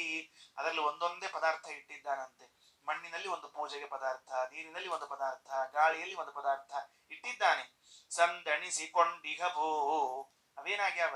ಒಳಗ್ ಹೊಕ್ಕೊಂಡ್ಬಿಟ್ಟಾವ. ಅವು ಒಳಗ್ ಹೊಕ್ಕೊಂಡ್ಬಿಟ್ಟಾವ. ಸ್ವಲ್ಪ ತೆಗಿಬೇಕಾಗ್ತದ. ಸಂದಣಿಸಿ, ಜನಸಂದಣಿ ಅಂತಾರಲ್ಲ. ಜನಸಂದಣಿ ಅಂದ್ರೆ ಗುಂಪು ಅಂತ ಅರ್ಥ, ಬಹಳ ಸೇರ್ಕೊಂಡ್ರಂತ. ಹಂಗ ಇವೆಲ್ಲ ಸಂದಣಿಸಿ ಬಿಟ್ಟಾವ, ಒಳಗ್ ಸೇರ್ಕೊಂಡಾವ. ಸಂದಣಿಸಿಕೊಂಡಿಗಭೂ ಧ್ಯಾನಕ್ಕೆ ತಂದು, ಸ್ವಲ್ಪ ಏಕಾಂತದಲ್ಲಿ ಕುತ್ಕೋ, ಒಬ್ಬನೇ ಕುತ್ಕೋ, ಕಣ್ಣು ಮುಚ್ಚು, ಅದನ್ನ ಧ್ಯಾನಕ್ಕೆ ತಂದುಕೋ. ಚಿಂತಿಸಿ ಸದಾ ಗೋವಿಂದನರ್ಚಿಸು. ಆ ಪದಾರ್ಥವನ್ನು ಅಲ್ಲೇ ಅರ್ಪಣೆ ಮಾಡ್ಬಿಡಷ್ಟೆ. ಆ ಪದಾರ್ಥವನ್ನು ಅಲ್ಲೇ ಅರ್ಪಣೆ ಮಾಡ್ಬಿಡು. ದೇವರ ಅಧಿಕಾರ ಕೊಟ್ಟಿದ್ದಾನೆ ನಿನಗೆ. ನೋಡು ನಲಿದಾಡು ಕೊಂಡಾಡು, ಹಾಗೆ ಮಾಡಿ ಆನಂದದಿಂದ ಕುಣಿದಾಡೋ ಅಂತ ಹೇಳಿದ್ರು. ಇನ್ನು ಮುಂದೆ ಎಲ್ಲ ಪೂಜೆಯನ್ನೇ ತಿಳಿಸ್ತಾ ಇದ್ದಾರೆ. ವಿಭೂತಿ ಸಂಧಿಯಲ್ಲಿ ಅತ್ಯಂತ ಸುಲಭದ ಪೂಜೆ. ಈಗ 13ನೇ ಪದ್ಯದಲ್ಲಿ ನೋಡ್ರಿ ಏನೇನವ ಪಂಚಭೂತಗಳಲ್ಲಿ. ಪಂಚಭೂತಗಳಲ್ಲಿ ಯಾವುದು ಮತ್ತೆ ಪೂಜೆಗೆ ಇದೆ ಪದಾರ್ಥಗಳು, ಹೆಂಗ್ ಒಪ್ಪಿಸ್ಬೇಕು, ಹೆಂಗ್ ತಿಳ್ಕೊಳ್ಬೇಕು ಅಂದ್ರೆ, ಜಲಜನಾಭನ ಮೂರ್ತಿ ಬನದಲ್ಲಿ ನೆಲೆಗೊಳಿಸಿ. ಮೊದಲನೆಯದ್ದು ಒಂದು ಕೆಲಸ, ಕಣ್ಣು ಮುಚ್ಚಿಕೊಂಡು ಮನಸ್ಸಿನಲ್ಲಿ ಭಗವಂತನ ರೂಪವನ್ನ ತಂದುಕೋ. ಇದಕ್ಕಷ್ಟೇ ಆಚಾರ. ಕಣ್ಣು ಮುಚ್ಚಿದ ಕೂಡಲೇ ಏನೇನೋ ಬರ್ಲಿಕ್ಕೆ ಶುರು ಆಗ್ತಾವ. ಏನು ಬರ್ಬೇಕಾಗ್ಯದ ಅದು ಒಂದು ಬಿಟ್ಟು ಉಳಿದದ್ದು ಎಲ್ಲ ಬರ್ತಿರ್ತಾವ್ರಿ. ನಮ್ಮ ಪರಿಸ್ಥಿತಿನೇ ಹೆಂಗದ. ಯಾಕಂದ್ರ ಸಂಸ್ಕಾರ ಎಷ್ಟಾಗ್ಯಾವ ಹೊರಗಿನ ಪದಾರ್ಥಗಳದ್ದು ಅಂದ್ರೆ, ಕಣ್ಣು ಮುಚ್ಚಿದಾಗ್ಲೂ ಅದೇ ಬರ್ತಾವ, ಮಲ್ಕೊಂಡಾಗ್ಲೂ ಅದೇ ಬರ್ತಾವ, ಕನಸೊಳಗೂ ಅದೇ ಬರ್ತಾವ. ಬೇಕಾದ್ರೆ ಟ್ರೈ ಮಾಡಿ ನೋಡ್ರಿ. ಇವತ್ತು ಮಲ್ಕೊಂಡಾಗ ಉಂಡಿ ಚಕ್ಲಿ ಬರೋದು ಬೇಡ ಅಂತ ಹೇಳಿ, ಗ್ಯಾರಂಟಿ ಉಂಡಿ ಚಕ್ಲಿ ಬರ್ತಾವ್ರಿ ಇವತ್ತು. ಯಾಕ? ಅವ ಸಂಸ್ಕಾರ ಆಗ್ಯಾವ. ಮತ್ ಬಿಟ್ಟು ಹೆಂಗ್ ಹೋಗ್ಬೇಕ್ ನಮಗ? ಅಂದ ಮೇಲೆ ಮನಸ್ಸಿನೊಳಗೆ ಭಗವಂತನ ರೂಪವನ್ನ ಚಿಂತಿಸಿ, ಜಲಜನಾಭನ ಮೂರ್ತಿ ಮನದಲ್ಲಿ ನೆಲೆಗೊಳಿಸಿ ನಿಶ್ಚಲ ಭಕುತಿಯಲ್ಲಿ. ಆ ಭಕ್ತಿ ಹೆಂಗಿರಬೇಕು? ನಿಶ್ಚಲವಾಗಿರ್ಬೇಕ್ರಿ, ಹೊಯ್ದಾಡ್ಕೊಂಡಿರ್ಬಾರ್ದು ನಮ್ ಭಕ್ತಿ. ಆದ್ರ ಆತು, ಹೋದ್ರ ಹೋತು, ಮಾಡಿದ್ರೆ ಮಾಡಿದ್ವಿ, ಬಿಟ್ರ ಬಿಟ್ವಿ, ಹಂಗೆಲ್ಲ ಇದ್ರ ಉಪಯೋಗ ಬೀಳುದಿಲ್ರಿ ನಮ್ದು. ಚಳಿ ಬಿಸಿಲು ಮಳೆ ಗಾಳಿಗಳ ನಿಂದಿಸದೆ ನಿತ್ಯದಲ್ಲಿ ಯಾವುದು ಬಯೋಂಗಿಲ್ರಿ. ಚಳಿ ಆದ್ರ ನಮಗ ನೋಡ್ತಿರ್ಬೇಕ್ರಿ, ಯಾವ್ದು ತಡ್ಕೊಳಿಕ್ ಆಗಂಗಿಲ್ರಿ ನಮ್ ಕಡೆಯಿಂದ. ಬಿಸಿಲು ಭಾಳ ಆಗಿತ್ತಲ್ಲ ಇಷ್ಟ ದಿವ್ಸ, ಹೆಂಗ್ ಬೈತಿದ್ರಿ, ಬೈತಿದ್ರಿ. ಏನ್ ದರಿದ್ರ ಬಿಸಿಲ್ರಿ, ಎಲ್ಲರ ಥೋ ಥೋ ಥೋ ಥೋ ಥೋ ಥೋ ಥೋ ಒಂದ್ ಸ್ವಲ್ಪ ಮಳೆ ಆಗಬಾರ್ದ ಅಂತ ಬೈಕೋತಿದ್ವಿ. ಈಗ ಮಳಿ ಶುರುವಾತ್ ನೋಡ್ರಿ, ಏನ್ ಜಿಟಿ ಜಿಟಿ ಹತ್ತಿ ಬಿಟ್ಟಾರೆ ಮಳಿ. ಇದು ಶುರು ಹೋಗ್ಲಿ, ಮಳಿ ನಿಂತ ಚಳಿ ಶುರು ಆಗ್ತಲ್ಲ, ಥೋ ಥೋ ಥೋ ಥೋ ಥೋ ಒಂದಕ್ಕೊಂದು ಬಿಡವಲ್ತು ಬಿಡು. ಯಾಕೆ ಅಂದ್ರೆ ನಮಗೆ ಯಾವುದೂ ತೃಪ್ತಿ ಇಲ್ಲ, ಯಾವುದೂ ತಡೆದುಕೊಳ್ಳುವ ಸಾಮರ್ಥ್ಯ ಇಲ್ಲ, ಯಾವುದಕ್ಕೂ ಈ ತಾಳ್ಮೆ ಇರೋದಿರ್ತದ ನೋಡ್ರಿ, ಅದೇ ಇಲ್ಲ ನಮ್ಮಲ್ಲಿ ಹೋಗ್ಬಿಟ್ಟದ ಫಸ್ಟ್. ಇವೆಲ್ಲ ಓದೋದಕ್ಕೆ ಏನಾಗ್ತದಂದ್ರೆ, ಚಳಿ ಬಂದ್ರು ಬೈತೀವಿ, ಮಳಿ ಬಂದ್ರು ಬೈತೀವಿ, ಬಿಸಿಲು ಬಂದ್ರು ಗಾಳಿ ಬೀಸ್ತೀವಿ ಅಂತ ಇಟ್ಕೊಳ್ರಿ. ಬೀಸಿ ಏನ್ ಗಾಳಿ ಬೀಸ್ತದಪ್ಪ, ಇಲ್ಲ ಬೀಸ್ತಿಲ್ಲ ಅಂತ ಇಟ್ಕೊಳ್ರಿ. ಒಂದ್ ಗಿಡ ಹೆಂಗ್ ನಿಂತಾವ ಅಳ್ಳಾಡವಲ್ದಾಗ, ಏನ್ ಮಾಡ್ಬೇಕೇನ್ ಹೇಳ್ರಿ ಅಂತ ನಾವು. ನಮ್ ಪರಿಸ್ಥಿತಿ ಕೆಟ್ಟದ ಅಂದ್ರೆ ಒಂದಕ್ಕರ ಅಡ್ಜಸ್ಟ್ ಆಗ್ತೀವ, ಒಂದಕ್ಕರ ಎಲ್ಲಾನು ಬೈದ್ ಇಟ್ಟಿರ್ತೀವಿ. ಅದಕ್ಕೆ ದಾಸರಂದ್ರು, ಚಳಿ ಬಿಸಿಲು ಮಳೆ ಗಾಳಿಗಳ ನಿಂದಿಸಿದೆ ನಿತ್ಯದಲ್ಲಿ. ಸರಿ ಸ್ವಾಮಿ, ಬೈಯಂಗಿಲ್ಲ, ಏನೋ ನೀವ್ ಹೇಳಿರಿ ಅಂತ ನಿಮ್ ಮಾತಿನ ಮೇಲೆ ಗೌರವದಿಂದ ಇವತ್ತಿಂದ ಬೈಯೋದ್ ಬಿಡ್ತೀವಿ. ಪೂಜೆ ಹೇಳ್ರಿ. ಕಣ್ಣು ಮುಚ್ಚು, ಮನಸ್ಸಿನಲ್ಲಿ ಭಗವಂತನ ಮೂರ್ತಿ ಅಂತಂದುಕೋ. ಗಂಧಂ ಸಮರ್ಪಯಾಮಿ, ಎಲ್ಲದ ಗಂಧ? ನೆಲದಲಿಹ ಗಂಧವೇ ಸುಗಂಧವು. ನೆಲದಲ್ಲಿ ಗಂಧ ಅದ, ಯಾಕ? ಮಣ್ಣಿನ ಗುಣ ಏನು? ಗಂಧ ಮಣ್ಣಿನ ಗುಣ ಅದು. ಮಳೆ ಬಂದಾಗ ಹೆಂಗ್ ಬರ್ತಿರ್ತದ ನೋಡ್ರಿ ವಾಸನೆ, ಕಂಪು ಬರ್ತಿರ್ತದ ಇಲ್ಲೋ? ಭಾರಿ ಆಶ್ಚರ್ಯ. ನಾವು ಉಳಿದ ದಿನಗಳಲ್ಲಿ ಗಂಧ ಇದೆ ಅಂತ ಕೂಡ ಗೊತ್ತಿಲ್ಲದೆ ಇರುವಂಥವರು, ಆ ಮಳೆ ಬಂದಾಗ ಮಾತ್ರ ಫಸ್ಟ್ ಕ್ಲಾಸ್ ಗಂಧದ ಅನುಭವ ಬರ್ತದೆ. ಅದಕ್ಕೆ ದಾಸರಂದ್ರು, ನೆಲದಲ್ಲಿ ಗಂಧ ಇದೆ, ದೇವರಿಗೆ ಸಮರ್ಪಿಸಬೇಕು ಅಂತಿದೆಯಲ್ಲ ನಿಂಗೆ ಇಚ್ಛೆ, ಆ ನೆಲದಲ್ಲಿ ಬಂದ ಗಂಧ, ಇದ್ದ ಗಂಧವನ್ನೇ ಭಗವಂತನಿಗೆ ಸಮರ್ಪಣೆ ಮಾಡು. ಗಂಧಂ ಸಮರ್ಪಯಾಮಿ. ಗಂಧದ ಕೊರಡಿಲ್ಲ, ಸಾಣಿ ಕಲ್ಲಿಲ್ಲ, ತೇಯೋ ಆಚಾರ ಇಲ್ಲ, ನೀರಿಲ್ಲ, ತೀರ್ಸೌಟಿಲ್ಲ. ಕೆಲವರು ಗಂಧದ ಕೊರಡು ಗಂಧ ಹಿಡ್ಕೊಂಡು ತೆಯ್ಯೋ ಕಾಲಕ್ಕೆ ಯಾರ್ಯಾರಿಗಾರ ಬೈಕೋತ ತೆಯ್ತಿರ್ತಾರ. ಹಚ್ಚಿಬಿಟ್ರಪ್ಪ ತೈಲಿಕ್, ಹಚ್ಚಿಬಿಟ್ರಪ್ಪ ತೈಲಿಕ್, ಹಚ್ಚಿಬಿಟ್ರಪ್ಪ ತೈಲಿಕ್. ಅಲ್ಲೋ ಅದಲ್ಲೋ ಮಂತ್ರ, ತೈಲಿಕ್ ಹಚ್ಚಿಬಿಟ್ರಪ್ಪ ತೈಲಿ. ಆ ಮಂತ್ರ ಅಲ್ಲೋ ಮಹಾರಾಯ, ಮಂತ್ರ ಬೇರೆ ಅದ. ವಾಯುಸ್ತುತಿ ಹೇಳು, ವಿಷ್ಣು ಸಹಸ್ರನಾಮ ಹೇಳು, ಗಂಧ ತೆಯ್ಯೋ ಕಾಲಕ್ಕೆ ಯಾರ್ಯಾರಿಗೂ ಬೈಕೋತ ನಮ್ ಜೀವನ ಇದಾಗೋತು. ಸಾಣಿಕಲ್ಲು ಗಂಧದ ಕೊರಡು, ಸಾಣಿಕಲ್ಲು ಗಂಧದ ಕೊರಡು ಅಂತ ಹಿಂಗ್ ಬೈಕೋತ ತೆಯ್ತಿರ್ತಾರ ಗಂಧಾನ ಅಂತಿರ್ತಿರ್ಲಿ. ಹೇಳ್ರಿ ಮನ್ಯಾಗ ಪ್ರಾಮಾಣಿಕವಾಗಿ ಹೇಳ್ರಿ, ಬಹಳ ತಲಿ ಕೆಟ್ಟಿತ್ತು ಅಂದ್ರೆ, ತಲಿ ಪೂರ್ಣ ಔಟ್ ಆಗಿತ್ತು ಅಂದ್ರೆ, ನನ್ ಜೀವನ ಸಾಣಿಕಲ್ಲು ಗಂಧದ ಕೊರಡು ಆಗಿ ಹೋಗ್ಯದ ಅಂತಂದಿರ್ತಾರಲ್ಲ. ಇವೇ ನಮ್ ಮಂತ್ರಗಳ್ರಿ. ಇವನ ಬೇಡಪ್ಪ, ಈ ಗಂಧದ ಕೊರಡು ಬೇಡ, ಗಂಧ ಸುಮ್ಮ ಭೂಮಿ ಒಳಗ ಒಂದೇನು ಗಂಧದ ನೋಡು, ಅದನ್ನ ದೇವರಿಗೆ ಸಮರ್ಪಣೆಯನ್ನ ಮಾಡು. ಇದೇ ಪೂಜೆ. ಎಲ್ಲಿದ್ದಾನವ? ಮನದಲ್ಲಿ ನೆಲೆಗೊಳಿಸಿ. ಮನಸ್ಸಿನಲ್ಲಿ ಭಗವಂತನಿದ್ದಾನೆ, ಭೂಮಿಯಲ್ಲಿದ್ದ ಗಂಧವನ್ನ ಭಗವಂತನಿಗೆ ಅರ್ಪಿಸು. ಯಾರು ಮಾಡಬಹುದು ಈ ಪೂಜೆಯನ್ನ? ಸ್ತ್ರೀಯರು ಮಾಡಬಹುದು, ಪುರುಷರು ಮಾಡಬಹುದು. ಪೂಜೆ ಮಾಡಬೇಕೆಂದು ಮನಸ್ಸಿದ್ದವರು ಮಾಡಬಹುದು. ಮೊದಲನೇದ್ದು, ಮನಸ್ಸೇ ಇಲ್ಲದವರನ್ನ ಕಟ್ಟಿ ಮೇಲೆ ಕೂಡಿಸಿದ್ರು ಹರಟಿ ಹೊಡೆದೇ ಮುಗಿಸ್ಕೊಂಡು ಬರ್ತಾರೆ. ಮನಸ್ಸಿದ್ದವರು ಸುಮ್ಮನೆ ಕೂತ್ರು ದೇವರ ಪೂಜೆಯನ್ನು ಮಾಡ್ತಾರೆ. ಇಷ್ಟು ಕೆಲಸ. ಸ್ವಾರಸ್ಯ ನೋಡ್ರಿ, ಎಷ್ಟು ಮಜಾ ಅದ. ಭೂಮಿ ಕಳೆದು ಹೋಗಿತ್ರಿ. ಯಾವಾಗ ಗೊತ್ತೇ ನಿಮಗ? ಒಂದ್ ಕಾಲಕ್ಕೆ ಭೂಮಿ ಕಳೆದಿತ್ತು ನೋಡ್ರಿ. ಒಂದ್ಸಲ ಅಲ್ಲ, 2 ಸಲ ಕಳೆದಿತ್ರಿ ಭೂಮಿ. ನಮ್ಮ ಪುರಾಣಗಳಲ್ಲಿ 2 ಸರ್ತಿ ಭೂಮಿ ಕಳೆದದ ಅಂತ ಇತಿಹಾಸದ. ಕಳೆದಿತ್ತು, ಎಷ್ಟೋ ಕಳೆದಿರ್ತಾವ, ಇದು ಕಳೆದ. ಹಂಗೇನ್ ನಮಗೇನ್ ಬಹಳ ವ್ಯತ್ಯಾಸ ಹಂಗಿಲ್ಲ ನಮಗೆ. ಕಳೆದಾಗ ಹುಡ್ಕೊಂಡ್ ಬಂದ್ರಿ ಒಬ್ರು. ಕಳೆದಾಗ ಏನಾಯ್ತು ಅಂದ್ರೆ ಹುಡ್ಕೊಂಡ್ ಬಂದ್ರವ್ರು. ಆ ಹುಡ್ಕೊಂಡ್ ಬಂದವ್ರು ಯಾರು ಹೇಳಿ ನೋಡಂತ? ವರಾಹ ದೇವರು ಹುಡ್ಕೊಂಡ್ ಬಂದ್ರು. ಗೊತ್ತದಲ್ಲ ಕತೆ? ಭಾಗವತದಲ್ಲಿ ಬ್ರಹ್ಮದೇವರ ಮೂಗಿನಿಂದ ಅವತಾರ ಮಾಡಿ ಬಂದ ವರಾಹ ದೇವರು ಭೂಮಿಯನ್ನ ಹುಡ್ಕೊಂಡು ಬಂದ್ರು. ಅಲ್ವಾ? ನಾವ್ ಈ ಕಥೆಯನ್ನು ಎಲ್ಲ ಹೆಂಗ್ ತಗೊಂಡ್ಬಿಟ್ಟಿವ? ಗೊತ್ತದ ನಂಗೆ, ಗೊತ್ತದ. ಹೇಳ್ರಿ, ನಂಗೆ ಗೊತ್ತು. ಕೇಳಿರ್ಲಿ ಭಾಗವತ್ ನೀವು ವರ್ಷಗಟ್ಲೆ ಗೊತ್ತದ ಚಾರ. ಇದೇ ನಮ್ಗೆ ಗೊತ್ತಿಲ್ಲ, ಇಷ್ಟ ಅಂದ್ಬಿಡ್ತೀವಿ ನಾವು. ಸ್ವಲ್ಪ ತಡಿಪ ಅಂದ್ರು ಬ್ರಹ್ಮದೇವರು. ವರಾಹದೇವರು ಸ್ವಲ್ಪ ತಡಿಪ ಅಂದ್ರು. ನಾನ್ ಯಾಕೆ ಬ್ರಹ್ಮದೇವರ ಮೂಗಿನಿಂದ ಹುಟ್ಟಿದೆ? ಕಿವಿಯಿಂದ ಹುಟ್ಲಿಕ್ಕೆ ಬರ್ತಿರ್ಲಿಲ್ವಾ? ದೇವ್ರು ಹುಟ್ಟೋದೇ ಖರೆ ಅಂದ್ರೆ ತಲೆಯಿಂದ ಹುಟ್ಟಿ ಬರಬಹುದಾಗಿತ್ತು, ಕೂದಲಿನಿಂದ ಹುಟ್ಟಿ ಬರಬಹುದಾಗಿತ್ತು, ಹೊಟ್ಟೆಯಿಂದ ಬರಬಹುದಾಗಿತ್ತು. ಬೇರೆ ಯಾವ ಅಂಗದಿಂದಲೂ ವರಾಹದೇವರು ಬರದೆ ಬ್ರಹ್ಮದೇವರ ಮೂಗಿನಿಂದಲೇ ಬಂದದ್ದು. ಯಾಕೆಂದ್ರೆ ಸಿಂಪಲ್. ಭೂಮಿಯನ್ನ ಹುಡುಕಬೇಕಾಗಿದೆ. ಭೂಮಿಯನ್ನ ಹುಡುಕಬೇಕಾದ್ರೆ ಭೂಮಿಯ ಲಕ್ಷಣ ಗಂಧ. ಆ ಗಂಧವನ್ನ ಗ್ರಹಿಸುವ ಇಂದ್ರಿಯ ಒಂದೇ. ದೇವರೇನು ಉಪಾಯ ಮಾಡಿದ, ನಾನು ಭೂಮಿಯನ್ನ ಹುಡುಕ್ಲಿಕ್ಕೆ ಹೋಗ್ಬೇಕಾಗಿದೆಯಲ್ಲ, ಭೂಮಿಯಲ್ಲಿರುವಂತಹ ಗುಣವನ್ನ ಗ್ರಹಿಸುವ ಇಂದ್ರಿಯ ಇದಲ್ವೋ, ಇದರಿಂದಲೇ ಹುಟ್ಟಿ ಬರ್ತೇನೆ, ಭೂಮಿಯನ್ನು ಹುಡುಕ್ಲಿಕ್ಕೆ ಸುಲಭವಾಗ್ತದೆ. ಎರಡನೆಯದ್ದು, ಯಾವ ರೂಪವನ್ನು ತೆಗೆದುಕೊಂಡ? ವರಾಹ. ಯಾಕೆ ಗೊತ್ತಾ? ಇಡೀ ಪ್ರಾಣಿ ವರ್ಗದಲ್ಲಿಗೆ ಅದರ ಮೂಗು ಬಹಳ ಸೂಕ್ಷ್ಮ. ಅದು ಇನ್ಯಾವುದು ಪ್ರಾಣಿದು ಅಷ್ಟು ಸೂಕ್ಷ್ಮ ಇಲ್ರಿ, ನೆನಪಿಟ್ಕೊಳ್ರಿ. ಬೆಕ್ಕು, ಇಲಿ, ಮತ್ತೊಂದು ಮುಗುದೊಂದು ಯಾವುದಿಲ್ಲ. ಹಂದಿಗಳಿಗೆ ಎಷ್ಟು ಬೇಗನೆ ವಾಸನೆ ತಲುಪ್ತದಲ್ಲ, ಮೂಗಿಗೆ ಹಿಡಿತದಲ್ಲ, ಅಷ್ಟು ಇನ್ಯಾರಿಗೂ ತಲುಪೋದಿಲ್ಲ. ಆದ್ರಿಂದ ಬ್ರಹ್ಮದೇವರ ಗಂಧಗ್ರಾಹಿಯಾದ ಮೂಗಿನಿಂದಲೂ ಯಾವ ಪ್ರಾಣಿಗೆ ಮೂಗೇ ವಿಶೇಷವಾದ ಇಂದ್ರಿಯವಾಗಿದೆಯೋ ಅಂಥ ವರಾಹವನ್ನಾಗಿ ಮಾಡಿಕೊಂಡು ಬಂದು ತನ್ನನ್ನ ಭೂಮಿಯನ್ನ ಹುಡುಕ್ಲಿಕ್ಕೆ ಹೋದ. ಯಾಕೆ? ಭೂಮಿಯಲ್ಲಿ ಗಂಧ ಅದ, ಎಲ್ಲಿ ಗಂಧ ಸಿಗ್ತದೋ ಅಲ್ಲಿ ಭೂಮಿ ಸಿಗ್ತದೆ, ಅದಕ್ಕೆ ಬೇಗನೆ ಭೂಮಿಯನ್ನು ಹುಡುಕಿಕೊಂಡು ಬರ್ತೇನೆ ಅಂತ ವರಾಹ ರೂಪವನ್ನ ತಾಳಿದ್ದು ಪರಮಾತ್ಮ. ದಾಸರಂದ್ರು, ದೇವರೇ ಗಂಧವನ್ನ ಹುಡುಕಿಕೊಂಡು ಗಂಧದ ಮೂಲಕವೇ ಭೂಮಿಯನ್ನು ಹುಡುಕ್ತಾನೆ ಅಂತಂದ ಮೇಲೆ ಭೂಮಿಯಲ್ಲಿ ಗಂಧವನ್ನ ಇಟ್ಟಿದ್ದಾನೆ. ನೀನು ಪೂಜೆಯನ್ನ ಮಾಡುವ ಕಾಲದಲ್ಲಿ ಗಂಧಂ ಸಮರ್ಪಯಾಮಿ, ಎಲ್ಲದ ಮಣ್ಣಿನಲ್ಲದ ಅದನ್ನು ಸಮರ್ಪಣೆ ಮಾಡು. ಆಚಾರ ಮುಗೀತು, ಗಂಧ ಆತು. ಇನ್ನ ಮತ್ತ ದೇವರಿಗೆ ಒಂಚೂರು ಏನ್ ರಸ ಬಸ ನೈವೇದ್ಯ, ಜಲವೇ ರಸ. ಜಲವೇ ರಸ, ನೀರೇ ನೈವೇದ್ಯಕ್ಕೆ ಇಟ್ಬಿಡಷ್ಟೇ, ಮುಗಿದೋಯ್ತು. ನಿನ್ನೆ ಹೇಳಿದ್ದೀವಿ, ನೀರು ಅಭಿಷೇಕ ಮಾಡುವಾಗ 24 ರೂಪಗಳ ಚಿಂತನೆ ಹೇಳಿದ್ದೀನಿ. ಇವತ್ತು ಅಮೃತೋಪಹಾರ ನೈವೇದ್ಯಂ ಸಮರ್ಪಯಾಮಿ, ನೀರನ್ನು ನೈವೇದ್ಯ ಮಾಡುವ ಕಾಲದಲ್ಲಿ ಅಮೃತೋಪಹಾರ ನೈವೇದ್ಯಂ ಸಮರ್ಪಯಾಮಿ ಶಬ್ದ ಹೇಳಬೇಕು. ಬರೇ ಜಲಂ ಸಮರ್ಪಯಾಮಿ ಅನ್ನಬಾರದು, ಅಮೃತ ಉಪಹಾರ ನೈವೇದ್ಯಂ ಯಾಕ ಸುಮ್ಮನೆ ಹೇಳಿದೆ ಅಂತ ಗುಣ ಹಾಕ್ಬಿಡೋದು, ಸುಳ್ಳ ಯಾಕ್ರಿ ಆಚಾರ್ಯ? ನೀವು ಪಾಪ ಧಾರವಾಡದಿಂದ ಬಂದಿರ್ತೀರಿ, ಹೇಳಿರ್ತೀರಿ, ಸುಮ್ ಹೂ ಅಂದ್ಬಿಟ್ರೆ ನಿಮಗೂ ಅಡ್ ಸಮಾಧಾನ, ನಮಗೂ ಅಡ್ ಸಮಾಧಾನ. ಯಾಕೆ ಬೇಕಿವೆಲ್ಲ? ಅಲ್ಲ, ನೀರು ಅಮೃತ ಅಂತ ಹೆಸರದಕ್ಕೆ, ನೆನಪಿಟ್ಟುಕೊಳ್ರಿ. ಎಲ್ಲಾ ರೋಗಕ್ಕೂ ಮೊದಲ ಔಷಧ ಯಾವುದು? ನೀರು. ಅನಂತರದಲ್ಲಿ ನೀವು ಅದಕ್ಕೆ ಜಡಿ ಊಟಿ ಹಾಕ್ರಿ, ಮತ್ತೊಂದು ಹಾಕ್ರಿ, ಮುಗಿದೊಂದು ಹಾಕ್ರಿ, ಎಲ್ಲ ಮಾಡ್ರಿ, ಬೇಡ ಅಂದಿಲ್ಲ. ಫಸ್ಟ್ ಔಷಧ ಯಾವುದು? ಅದನ್ನ ನೀರು. ಎಂಥದ್ದೇ ಆಗಿರ್ಲಿ, ನೀರು ಕುಡಿದ್ರೆ ಮೊದಲು ತಕ್ಷಣ ಉಪಶಮನಗೊಳ್ಳುತ್ತದೆ. ಅದರ ದೊಡ್ಡ ಔಷಧ, ಅದಕ್ಕೆ ಅದನ್ನ ಅಮೃತ ಅಂತ ಕರೆದಿದ್ದಾರೆ. ಕೀಲಾಲಂ ಅಮೃತಂ ಜಲಂ, ಕೋಶದಲ್ಲಿ ನೀರಿಗೆ ಅಮೃತ ಅಂತ ಕರೀತಾರೆ. ಅದಕ್ಕೆ ನಾವು ದೇವರಿಗೆ ನೈವೇದ್ಯ ಮಾಡುವಾಗ ಅಮೃತೋಪಹಾರ ನೈವೇದ್ಯಂ ನೀರಿಟ್ಟಾಗ ಸಾಮಾನ್ಯವಾಗಿ ನಮ್ ನೀರಿನ ಮೇಲೆ ಮುಗಿದಿರ್ತಾವೆಲ್ಲ, ಹಂಗ ಬಹಳ ಹೇಳಿಕ್ ಹೋಗ್ಬಾರ್ದು. ಯಾಕಂದ್ರೆ ಅಚಾರು ಹೊರಗೆ ಊಟ ಜಾಸ್ತಿ ಮಾಡಿ ಮನ್ಯಾಗ ಕಡಿಮೆ ಮಾಡ್ತಿದ್ದಂದ್ರೆ ನೈವೇದ್ಯ ಅನ್ನ ಹೆಂಗಿಡ್ತೀವಿ ನಾವು? ಅಮೃತೋಪಹಾರ ನೈವೇದ್ಯಂ ಸಮರ್ಪಯಾಮಿ ಇರ್ತದ ನಮ್ಗೆ, ಹೌದಿಲ್ರಪ್ಪ? ರಹಸ್ಯ ಹೇಳ್ಕೋಬಾರದು, ಹೇಳ್ಬಿಟ್ಟಿರ್ತೀವಿ. ಅದಕ್ಕೆ ಅಮೃತೋಪಹಾರ ನೈವೇದ್ಯಂ ಸಮರ್ಪಯಾಮಿ, ನೀರೇ ನೈವೇದ್ಯ, ಆದರೆ ಅಮೃತ ಅಂತ ಹೇಳ್ಬೇಕು. ನಮಗೂ ಅಮೃತ, ಜೀವನ ಕೊಡುವಂತಹದ್ದು. ಜೀವನ ಅದು, ನೀರಿಗೆ ಹೆಸರು ಜೀವನ, ಅದು ಬಹಳ ಅದ್ಭುತವಾದದ್ದು. ಅದೇ ರಸ.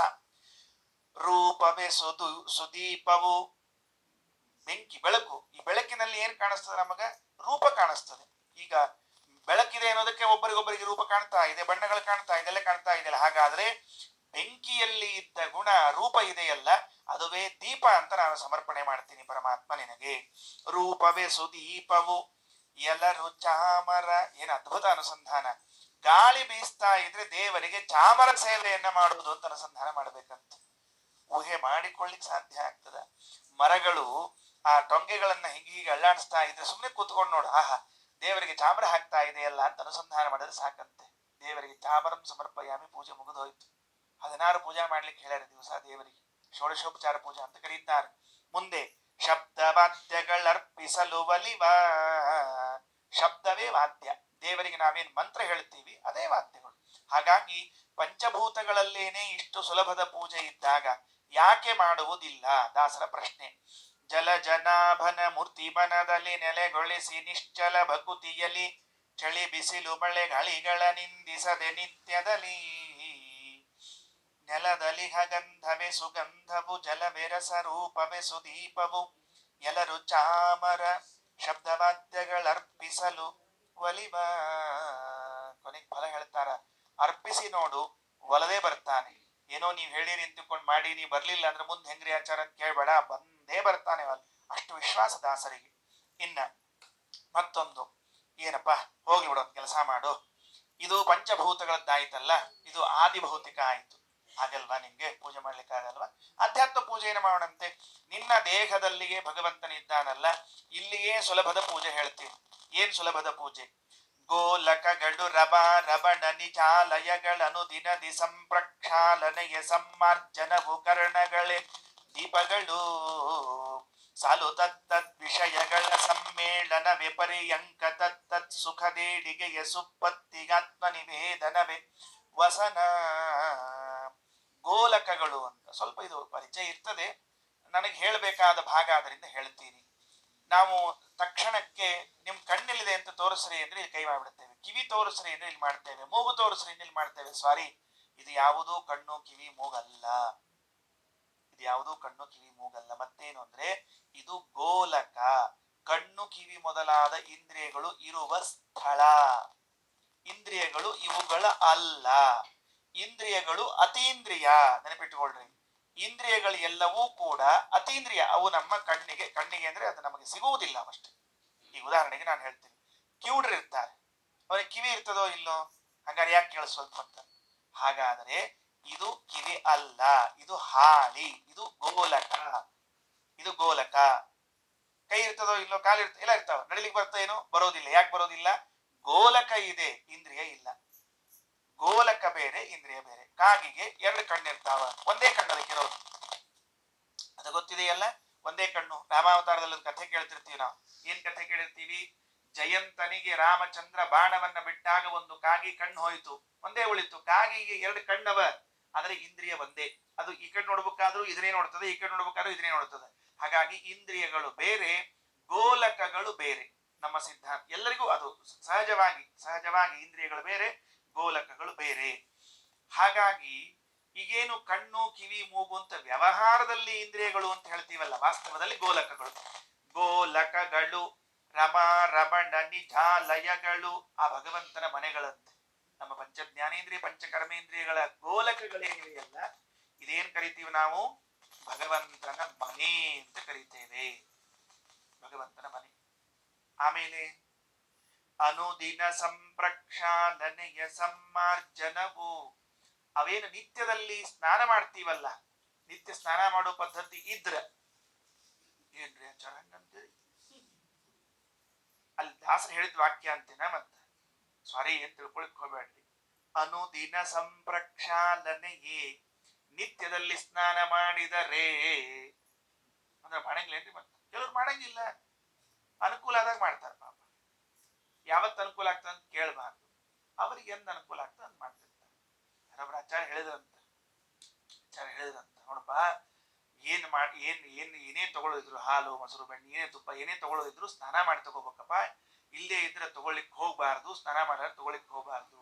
ಅದು ದಿವಸಗಳ ವ್ಯತ್ಯಾಸ ಆಗಿರ್ತದ, ಹಂಗೆ ಮಾಡ್ಬಾರ್ದು. ಸ್ನಾನ ಆಗ್ಲಾರ ತಗೊಳ್ಬಾರ್ದು ಅಂತ. ಅದಕ್ಕೆ ಅವ್ನು ಹೇಳಿದ್ನಂತ, ಆಚಾರ್ಯ ನೀವೇನ್ ಚಿಂತೆ ಮಾಡ್ಬೇಡ್ರಿ, ನಂದು ಒಂದ್ ನಿಯಮದ, ಸ್ನಾನ ಮಾಡೇ ತಗೋಬೇಕು ಅಂತ ನೀವ್ ಹೇಳಿರಿ. ಅಕಸ್ಮಾತ್ ನಾ ಏನ್ರ ತಗೊಂಡ್ಬಿಟ್ಟಿದ್ದೆ ಅಂದ್ರೆ ಅವತ್ ಸ್ನಾನನ ಮಾಡಂಗಿಲ್ರಿ.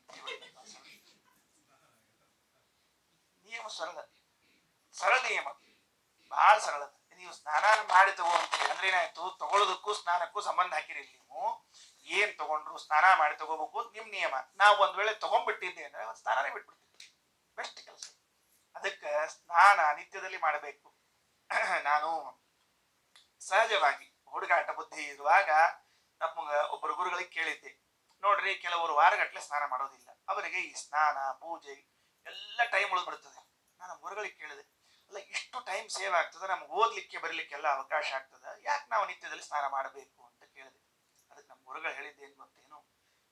ಆ ನಿತ್ಯ ಸ್ನಾನ ಮಾಡಿದ್ದೇ ಓದು ಬರಹಗಳಿಗೆ ಸ್ಫೂರ್ತಿ ಬರಲಿ ಅಂತ ತಿಳ್ಕೊಂಡು, ಅದೆಲ್ಲ ದೇಹದಿಂದ ನಿತ್ಯದಲ್ಲಿ ಎಲ್ಲ ಕಡೆಯಿಂದ ಮಲ ಹೊರಗೆ ಬರ್ತಿರ್ತದೆ.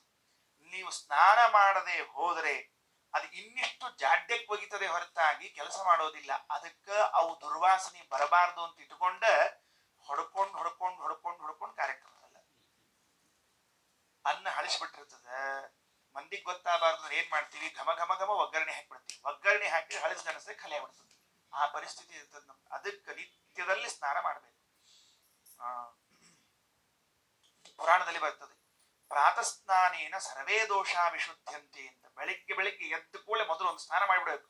ದಬದಬದ ಸ್ನಾನ, ಅಷ್ಟು ಮೈ ಮೇಲೆ ಸ್ನಾನ ನೀರು ಬಿದ್ದು ಹೋತು ಅಂದ್ರೆ ಎಲ್ಲ ದೋಷಗಳು ಹೊರಗೆ ಹೋಗಿ ಮುಂದೆ ಎಲ್ಲ ಕಾರ್ಯಗಳಿಗೂ ನಮಗೆ ಅವಕಾಶವಾಗ್ತದೆ. ನಾವು ಆ ಸ್ನಾನ ಮಾಡದೇ ಹೋದ್ರೆ ತಪ್ಪು. ಅದಕ್ಕೆ ದಾಸರಂತರು ನಿತ್ಯದಲ್ಲಿ ಮಾಡುವ ಸ್ನಾನಗಳಿದೆಯಲ್ಲಪ್ಪ, ಆ ಗೋಲಕಗಳಲ್ಲಿದ್ದ ಭಗವಂತನ ಅಭಿಷೇಕ ಅಂತ ಚಿಂತನೆ ಮಾಡಿತು. ಅಷ್ಟೇ ಬೇರೆ. ಗೋಲಕಗಳು ರಮಾ ರಮಣ ನಿಜಾಲಯಗಳನ್ನು ದಿನದಿ ಸಂಪ್ರಕ್ಷಾಲನೆಗೆ ಸಮ್ಮಾರ್ಜನವು ಕರಣಗಳೇ ದೀಪಗಳು. ಕರ್ಣ ಅಂದ್ರೆ ಇಂದ್ರಿಯ, ಇಂದ್ರಿಯಗಳಿಗೆ ಕರ್ಣ ಕರ್ಣ ಅಂತ ಕರೀತಾರೆ. ಆ ನಮ್ಮ ಇಂದ್ರಿಯಗಳೇನವಲ್ಲ ನೋಡ್ರಿ, ವ್ಯತ್ಯಾಸ ಆಯ್ತು. ಗೋಲಕ ಬೇರೆ, ಇಂದ್ರಿಯ ಬೇರೆ. ಆ ಇಂದ್ರಿಯಗಳೇ ದೇವರಿಗೆ ಹಚ್ಚುವ ದೀಪಗಳು. ಎಷ್ಟು ಹಚ್ಚಿರ್ತೀವಿ ದೀಪ ದೇವ್ರ ಮುಂದೆ? ಎರಡು, ಹೌದಿಲ್ಲ? ಮನ್ಯಾಗ ಎರಡ ದೀಪ, ಈ ಕಡೆ ಒಂದು ನೀಲಾಂಜನ, ಆ ಕಡೆ ಒಂದು ನೀಲಾಂಜನ. ಹೆಂಟ್ ಹೇಳ್ತಾಳ, ಬತ್ತಿ ಎಕಾನಮಿಕಲ್ಲಿ ಬಳಸ್ತಾ ಬರಬೇಕು ಅಂತ ಹೇಳ್ತಾರ. ನೋಡ್ಕೊಂಡು ಬಳಸ್ರಿ ಇಷ್ಟ ಹೇಳ್ತಾರೆ. ಇವು ಕೆಲವರು ಮಠಕ್ಕೆ ಹೋಗಿ ಬಂದಿರ್ತಾರೆ. ನಮ್ಮಲ್ಲಿ ಒಬ್ರು ಹೇಳಿದ್ರು ಮೊನ್ನೆ, ಮಠಕ್ಕೆ ಹೋಗಿ ಬಂದಿರ್ತಾರೆ. ಸ್ವಾಮಿಗಳು ಪೂಜಾ ಮಾಡೋದು ನೋಡಿ, 10 ಮಂಗಳಾರತಿ ಮಾಡೋದು ನೋಡಿ ಉತ್ಸಾಹ ಬಂದ್ಬಿಡ್ತದ. ಏನ ನಡಿ ಅಂಗಡಿಗೆ ಹೋಗೋಣ ಅಂತ. ಎದಕ್ರಿ? 4 ಹಲಗೆ ಆರ್ತಿ, ನೀಲಾಂಜನ ಎಲ್ಲ ತಂದ್ಬೇಡ ಅಂತ. ಆಕೆ ಹೇಳಿದ್ಲು, ಎಲ್ಲ ಬರೋಬ್ಬರಿ, ಬತ್ತಿ ಯಾರು ಮಾಡ್ಕೊಡ್ತಾರ ಅಂತ ಹೇಳಿದ್ರು. ಎಲ್ಲ ಬರೋಬ್ಬರಿ, ನೀವು ಇಟ್ಕೊಳ್ಳೋದು, ಗಂಟಿ ಬಾರಿಸೋದು, 16 ಗಂಟೆ ಅವೆಲ್ಲ ಬರೋಬ್ಬರಿ, ಬತ್ತಿ ಯಾರು ಮಾಡ್ಕೊಡ್ತಾರೆ ಕೇಳಿದ್ರು. ಅದನ್ನು ನೀವೇ ಮಾಡ್ತಿದ್ರೆ ಮಾಡ್ಕೊಳ್ಳಿ. ಇವಾಗ 2 ಬತ್ತಿ ಇರ್ತಾವ ದಿವಸಕ್ಕೆ, ಅಷ್ಟೊಳಗೆ ಪೂಜಾ ಮುಗಿಸ್ಬೇಕ್ರಿ. ಹಂಗೆಲ್ಲ ಬಾಳ್ ಮಾಡ್ಲಿಕ್ಕೆ ಹೋಗ್ಬಾರ್ದು. ದೇವರು ನಮಗೆ ಒಳಗ 10 ದೀಪಗಳನ್ನು ಕೊಟ್ಟಿದ್ದಾರಂತೆ. ಪಂಚ ಜ್ಞಾನೇಂದ್ರಿಯಗಳು, ಪಂಚ ಕರ್ಮೇಂದ್ರಿಯಗಳು, ಅವುಗಳನ್ನು ಸ್ಮರಣೆ ಮಾಡಿ. ಭಗವಂತ ಒಳಗೆ ಕೂತಿದ್ದೆ, ಸ್ನಾನ ಮಾಡಿದ್ದೇನೆ, ಎಲ್ಲ ಗೋಲಕಗಳಲ್ಲಿ ಇದ್ದ ನಿನ್ನ ಮನೆಗಳು ಅದಕ್ಕೆ ಅಭಿಷೇಕವಾಯಿತು. ಅಭಿಷೇಕವಾದ ಮೇಲೆ ಒಳಗೆ ಇರುವ ಕರ್ಣಗಳೇ ನಿನಗೆ ದೀಪಗಳಾಗಿವೆ. ಸಾಲು ದೀಪಗಳ ಸಾಲು. ತತ್ತದ್ ವಿಷಯಗಳ ಸಮ್ಮೇಳನವೇ ಪರ್ಯಂಕ. ಆ ಇಂದ್ರಿಯಗಳಿಗೂ ವಿಷಯಗಳಿಗೂ ಸಂಬಂಧ ಆಗ್ತದಲ್ಲ. ಕಣ್ಣಿಗೆ ರೂಪದ ಸಂಬಂಧ, ಕಿವಿಗೆ ಶಬ್ದದ ಸಂಬಂಧ, ಮೂಗಿಗೆ ಗಂಧದ ಸಂಬಂಧ, ಸ್ಪರ್ಶ ತ್ವಗೀಂದ್ರಿಯಕ್ಕೆ ಸ್ಪರ್ಶದ ಸಂಬಂಧ. ಈ ಸಂಬಂಧಗಳೇ ಭಗವಂತನಿಗೆ ಹಾಸಿದ ಹಾಸಿಗೆ. ಅದು ಹಾಸಿಗೆ ಅಂತ ದೇವರಿಗೆ. ಸ್ವಾಮಿ ಇದು ಹಾಸಿಗೆ, ಇಲ್ಲಿ ಮಲ್ಕೊಂಡ್ಬಿಡಷ್ಟೇ. ಏನು ಸಮ್ಮೇಳನ ವಿಪರ್ಯಂಕ. ತತ್ತತ್ ಸುಖದೇಳಿಗೆ ಸುಪ್ಪತ್ತಿಗೆ. ಸುಖದ ಸುಪ್ಪತ್ತಿಗೆ ಇಲ್ಲಿ ಶಬ್ದ ಪ್ರಯೋಗ ಮಾಡ್ತಿದ್ರು ಮೊದಲು. ಏನ್ ಸುಖ ಇಲ್ಲ ಸುಪ್ಪತ್ತಿ ಯಾವ ಗೊತ್ತಾಗಿಲ್ಲ ಬಿಡ್ರಿ. ಅದಕ್ಕೆ ಹೇಳಿದ್ರು, ಆ ವಿಷಯಗಳನ್ನ ಅನುಭವಿಸಿದಾಗ ನಮಗೊಂದೇನು ಸುಖ ಉಂಟಾಗ್ತದಲ್ಲ, ಅದೇ ದೇವರಿಗೆ ಸುಪ್ಪತ್ತಿಗೆ ಅಂತ ತಿಳಿದುಕೊಳ್ಳ್ರಿ. ರೂಪ ನೋಡಿದಾಗ ಆನಂದ ಆಗ್ತದೆ, ಶಬ್ದ ಕೇಳಿದಾಗ, ಯಾರೋ ನಮ್ಮ ಬಗ್ಗೆ ಹೇಳಿದಾಗ ಆಹಾ ಅಂತ ಅನಿಸ್ತಿರ್ತದೆ. ಹಿಂಗಾದಾಗ ಏನು ಸುಖ ಆಗ್ತದಲ್ಲ, ಅದೇ ದೇವರಿಗೆ ಸುಪ್ಪತ್ತಿಗೆ ಅಂತ. ಕೊನೆಯಲ್ಲಿ ಒಂದು ಅನುಸಂಧಾನ ಬಹಳ ಅದ್ಭುತವಾದದ್ದು. ದಾಸರಂತಾರೆ, ನಂಗೆ ಉಳಿದದ್ದೆಲ್ಲಕ್ಕಿಂತ ಈ ಕೊನೆ ಮಾತು ಯಾಕೋ ಮನಸ್ಸಿಗೆ ಒಂದ್ ಸರ್ತಿ ರಕ್ತ ಆಯ್ತು. ಆತ್ಮ ನಿವೇದನ ವ್ಯವಸನ. ದೇವರಿಗೆ ಬಟ್ಟೆ ಕೊಡ್ಬೇಕಂತೆ.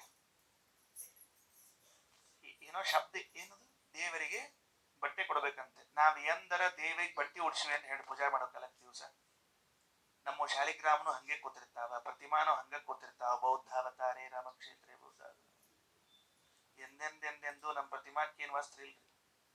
ದೊಡ್ಡ ದೇವ್ರು ಅಂತ ಇರ್ತಾವ ನೋಡ್ರಿ, ಅದಕ್ಕೊಂದ್ 4 ರೇಷ್ಮೆ ವಸ್ತ್ರ ಕಟ್ಟಿ ಎಲ್ರ ಹೊರಗೆ ಬಂದ್ಗಿಂದ ಅಂತ ತಿಳ್ಕೊಂಡು ಗಾಬರಿಯಿಂದ ಕಟ್ಟಿ ಒಳಗೆ ಒಗೆದು ಬಿಟ್ಟಿರ್ತಾನೆ ಹೋಗಂತೆ.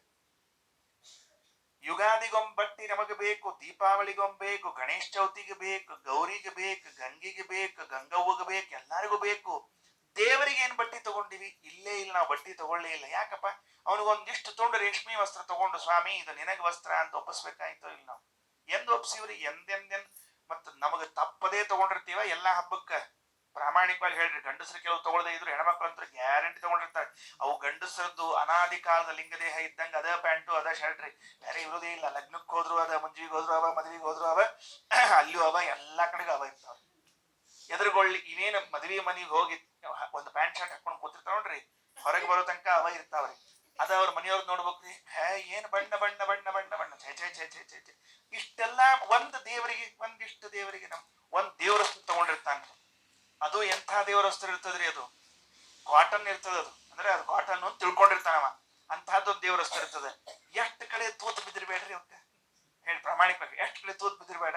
ಆದಿರಂತೇನ ಸಹಿತ ಮ್ಯಾಲಿಂದ ಕೊನೆವರೆಗೂ ತೂತು ತೂತು ತೂತು ತೂತು ಬಿದ್ದಿರ್ತಾವ.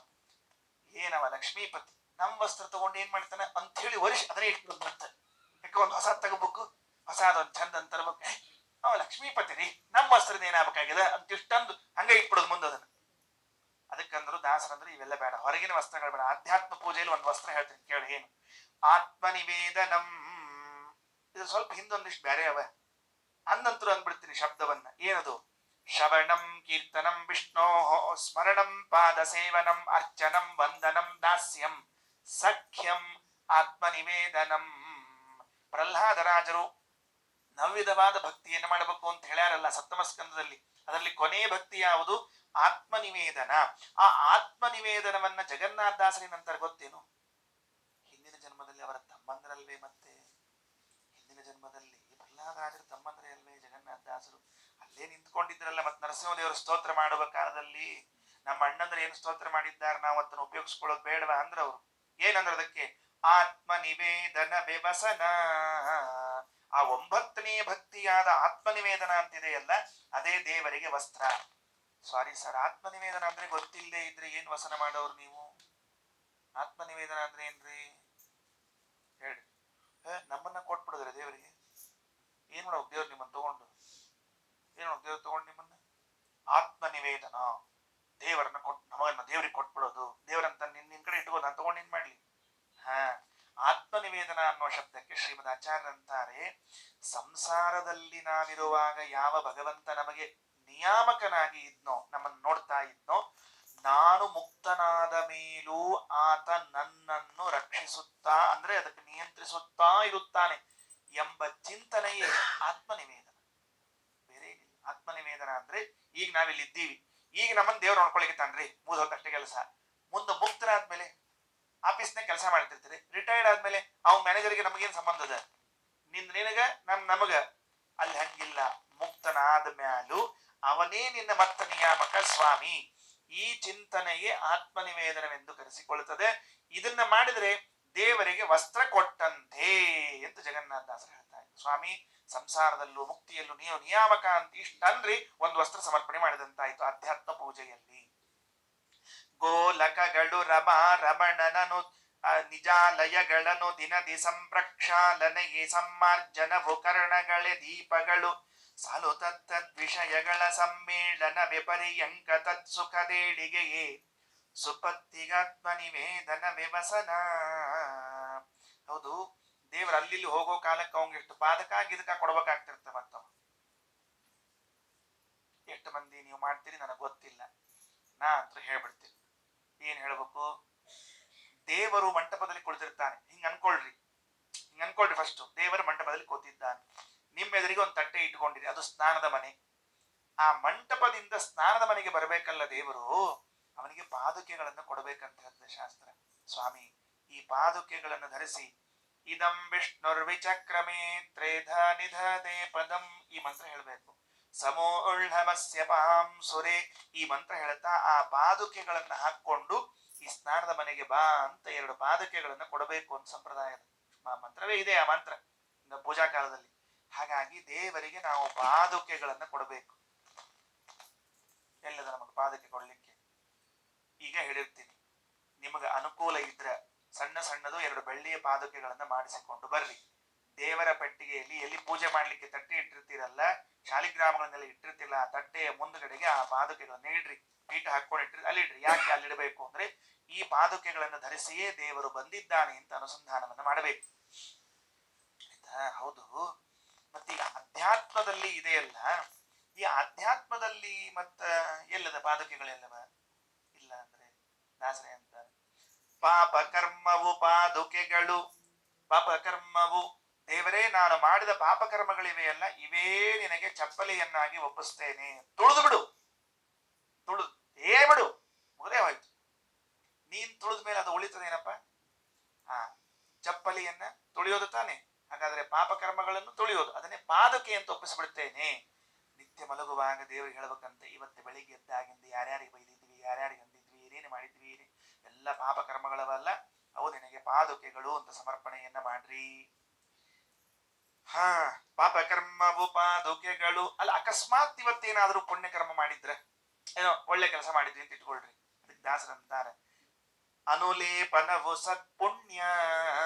ಅದು ಒಂದು ಗಂಧ ಲೇಪನ.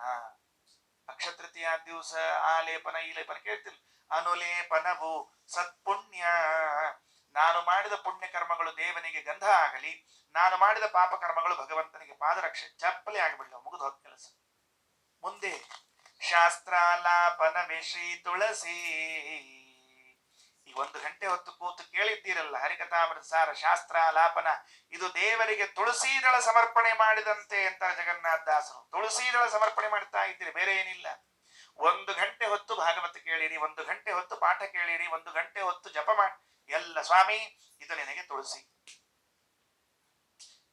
ಯಾಕೋ ನಿನ್ನೀದೊಂದು ಜೋರ್ ನೆನಪಾಗ್ಲಿ ಅಂತದ. ಏನ್ ನೆನಪಾಗ್ಲಿದ್ರೆ ಆಚಾರ್ಯ ನಿಮ್ಗೆ ಏನೇನು ನೆನಪಾಗ್ತಾ ಇರ್ತಾವ ಪುರಾಣಕ್ಕೆ ಹೋದಾಗ. ಆ ಶ್ರೀ ತುಳಸಿ ಅಂತ ಹೇಳುವಾಗ ಒಂದು ಸಂಖ್ಯೆ ಹೇಳಿದ್ವಲ್ಲ, 5317. ನಾವೀಗ ಅನುಸಂಧಾನ ಮಾಡಬೇಕು. 1 ಗಂಟೆ ಹೊತ್ತು ನಾನು ಶಾಸ್ತ್ರವನ್ನ ಕೇಳಿದ್ದು ಭಗವಂತನಿಗೆ ತುಳಸೀದಳ ಸಮರ್ಪಣೆ ಅಂದ್ರೆ 5317 ಭಗವದ್ ರೂಪಗಳಿಗೂ ಶಾಸ್ತ್ರ ಪ್ರತಿಪಾದ್ಯವಾದ ಭಗವದ್ ರೂಪಕ್ಕೂ ಐಕ್ಯ ಚಿಂತನೆಯನ್ನ ಮಾಡುವುದೇ ಶ್ರೀ ತುಳಸಿ.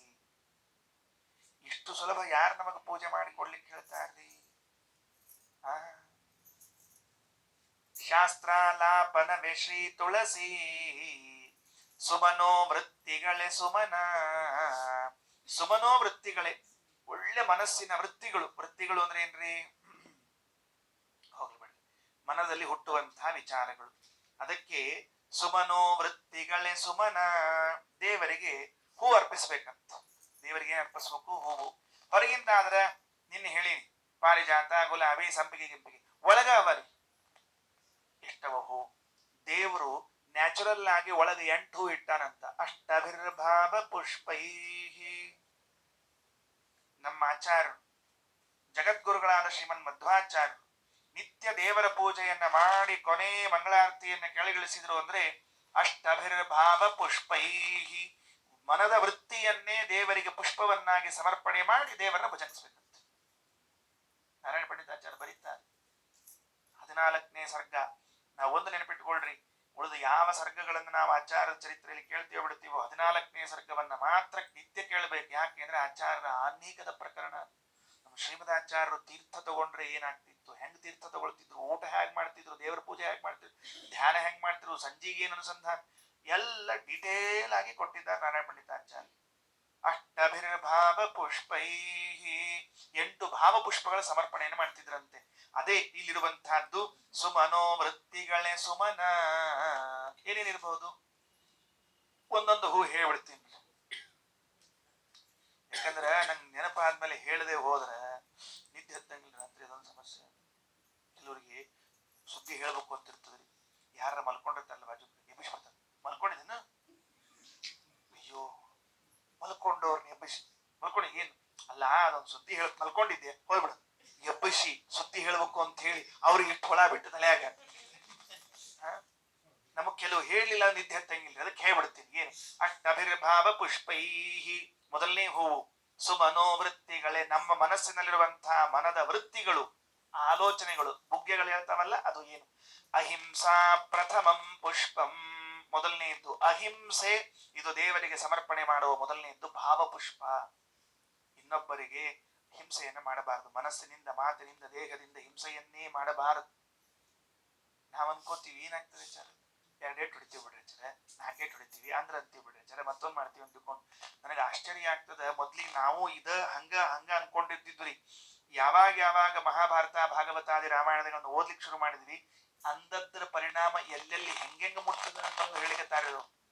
ಇವತ್ತ ದೇಹಕ್ಕೆ ತೊಂದರೆ ಕೊಟ್ರ, ಇನ್ನೊಬ್ಬರಿಗೆ ಹೊಡೆದು ಬಡದ್ ಮಾಡಿದ್ರೆ ಜನ್ಮಾಂತರದಲ್ಲಿ, ಜನ್ಮದಲ್ಲಿ ಜನ್ಮಾಂತರ ತನಕ ಲೇಟ್ ಆಗ್ತದ. ಕೆಲವು ಜನ್ಮದಾಗ ದೇವರು ನೀವು ಯಾರ್ಯಾರಿಗೆ ಹೆಂಗೆಂಗ ಯಾವ್ಯಾವ ಅವಯವದಿಂದ ಹೊದಿರ್ತಾನ ನೋಡ್ರಿ, ಆಯಾ ಅವಯವಗಳನ್ನು ಇಲ್ಲೇ ವ್ಯವಸ್ಥೆ ಮಾಡಿಬಿಡ್ತಾನ.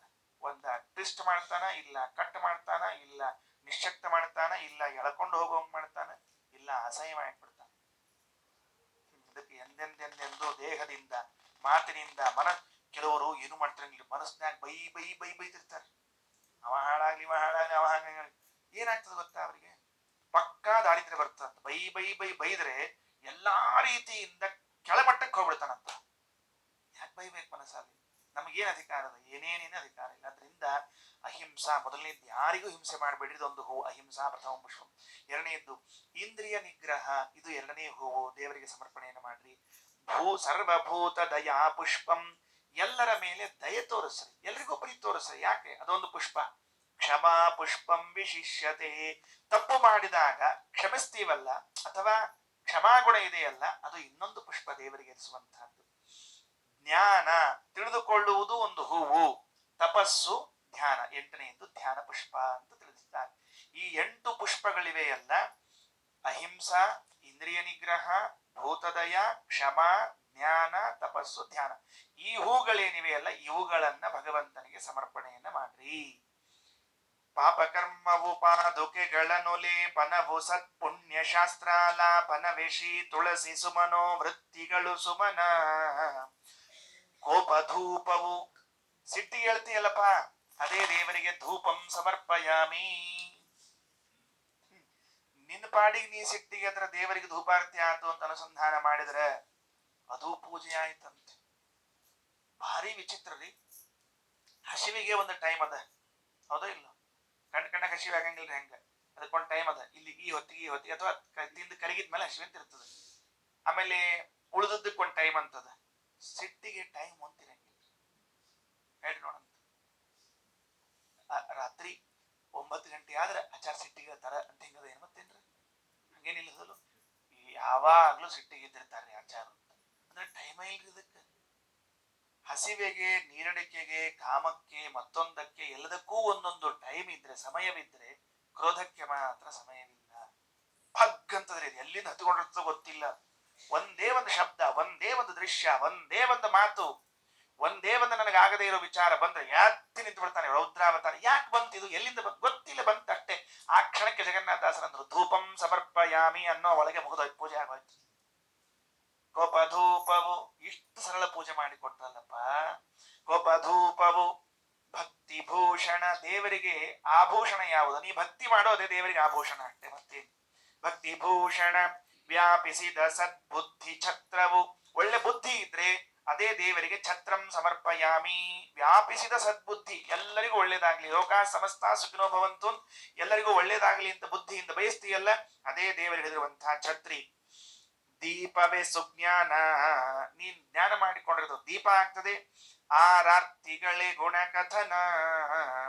ದೇವರಿಗೆ ಆರತಿ ಮಾಡೋದು ಅಂದ್ರೆ ದೇವರ ಗುಣಗಾನ ಮಾಡೋದು. ದೇವರು ನಾರಾಯಣಂ ಗುಣೈ ಸರ್ವೈರುದೀರ್ಣಂ ದೋಷವರ್ಜಿತಂ ಜ್ಞೇಯಂ ಗಮ್ಯಂ ಗುರುಶ್ಚಾಪಿ. ದೇವರ ಗುಣಗಳನ್ನು ಹೇಳ್ತಾ ಹೋಗು, ಅದೇ ದೇವರಿಗೆ ಮಂಗಳಾರತಿಯನ್ನ ಮಾಡಿದಂತೆ. ಒಂದು ಗುಣ ಹೇಳು, ದೇವರು ಸ್ವತಂತ್ರ, ಒಂದು ಆರತಿ ಆಯಿತು. ದೇವರು ಸರ್ವೋತ್ತಮ, ಮತ್ತೊಂದು ಆರತಿ ಆಯಿತು.